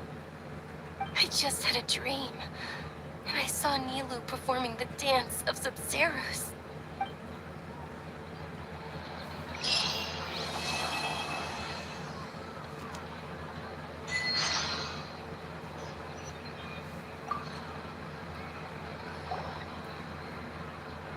You're actually Nahida, aren't you? Paimon felt like Catherine was acting weird when we met at the Sub-Zero's festival, and... Dunyarzad, did you save her? It's a really long story. We shouldn't disturb her. Her consciousness is still weakened. Let's chat somewhere else. How about by the Traveler's favorite bench?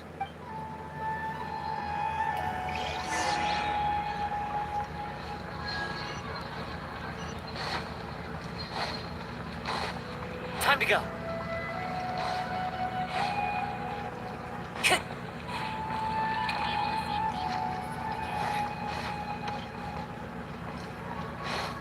Time to go.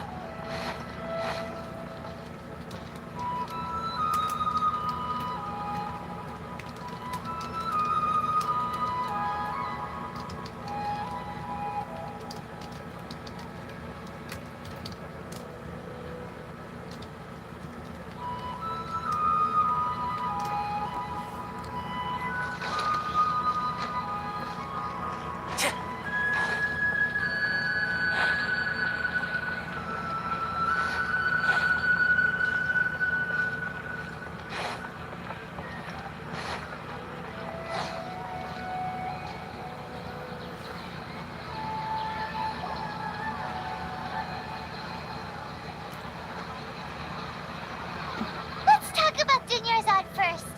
It's such a relief that she's all right.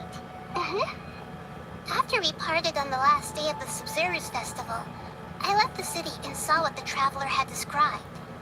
Among the countless dreams, I found one that was growing fainter and fainter. This proved my suspicion. Once Dunyarzad could no longer bear the Akasha harvesting her dreams, her consciousness began to dissipate. But this also meant it escaped the Akasha's control. Such a small fragment of consciousness can't last for very long, though. It will return to its original dream, where both will gradually fade until they completely disappear. I used all the power I had to keep her dying dream alive as long as possible. But it still wouldn't have lasted for much longer if it hadn't been for you two breaking the samsara. So it looks like we did manage to save Dunyarzad in the end. Not a moment too soon. Huh? Why are you two smiling so happily? I thought you'd be so moved that you'd start crying. I need to spend more time observing human emotions. Both are fine. Everyone reacts differently. All right. You two must have a lot of other questions for me, right? After all, you saved my faithful believer.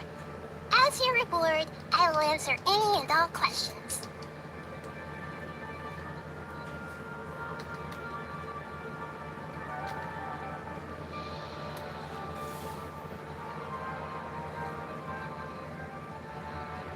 To be accurate, I'm using the Akasha as a medium to occupy Catherine's consciousness. How did you do that? Poor Catherine. Does this mean you can also occupy other people's consciousnesses? Theoretically, I can enter anyone's mind as long as they're wearing their Akasha terminal. The Akasha is the legacy of Greater Lord Rukkhadevata.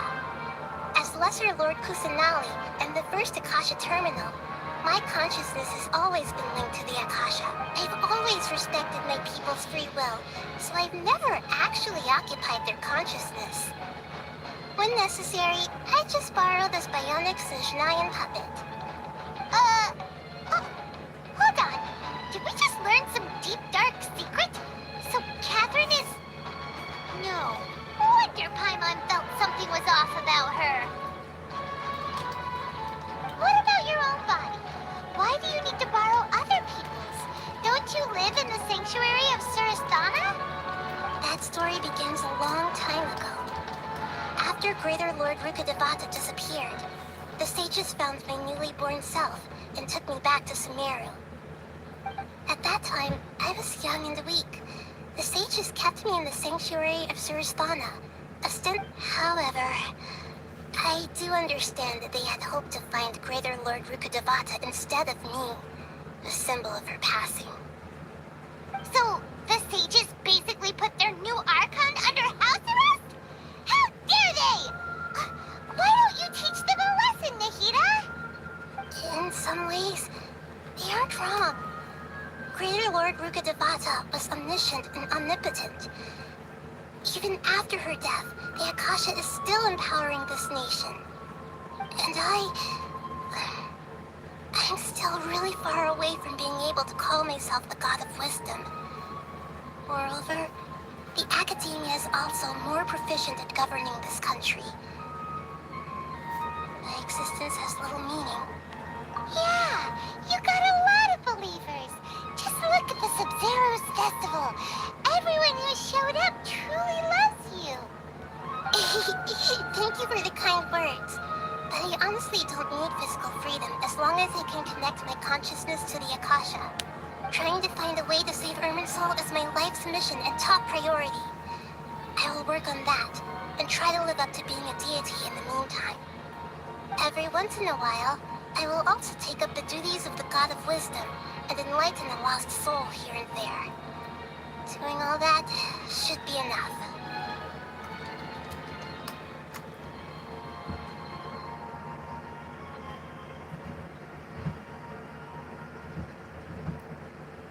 Got it.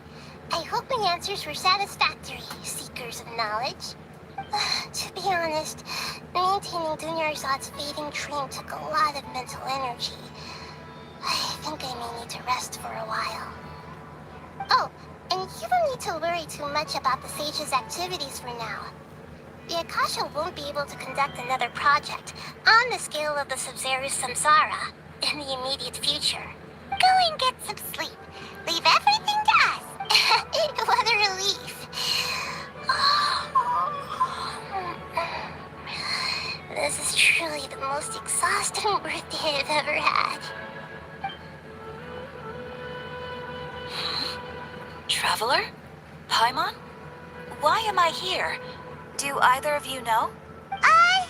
Maybe you were sleepwalking. You know you can't wake up a sleepwalker. We happened to walk by, so we thought we'd wait for you to wake up. I see. Huh. I should visit my maintenance personnel sometime. Oh, I'm fine. I better go. Thank you.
scenery is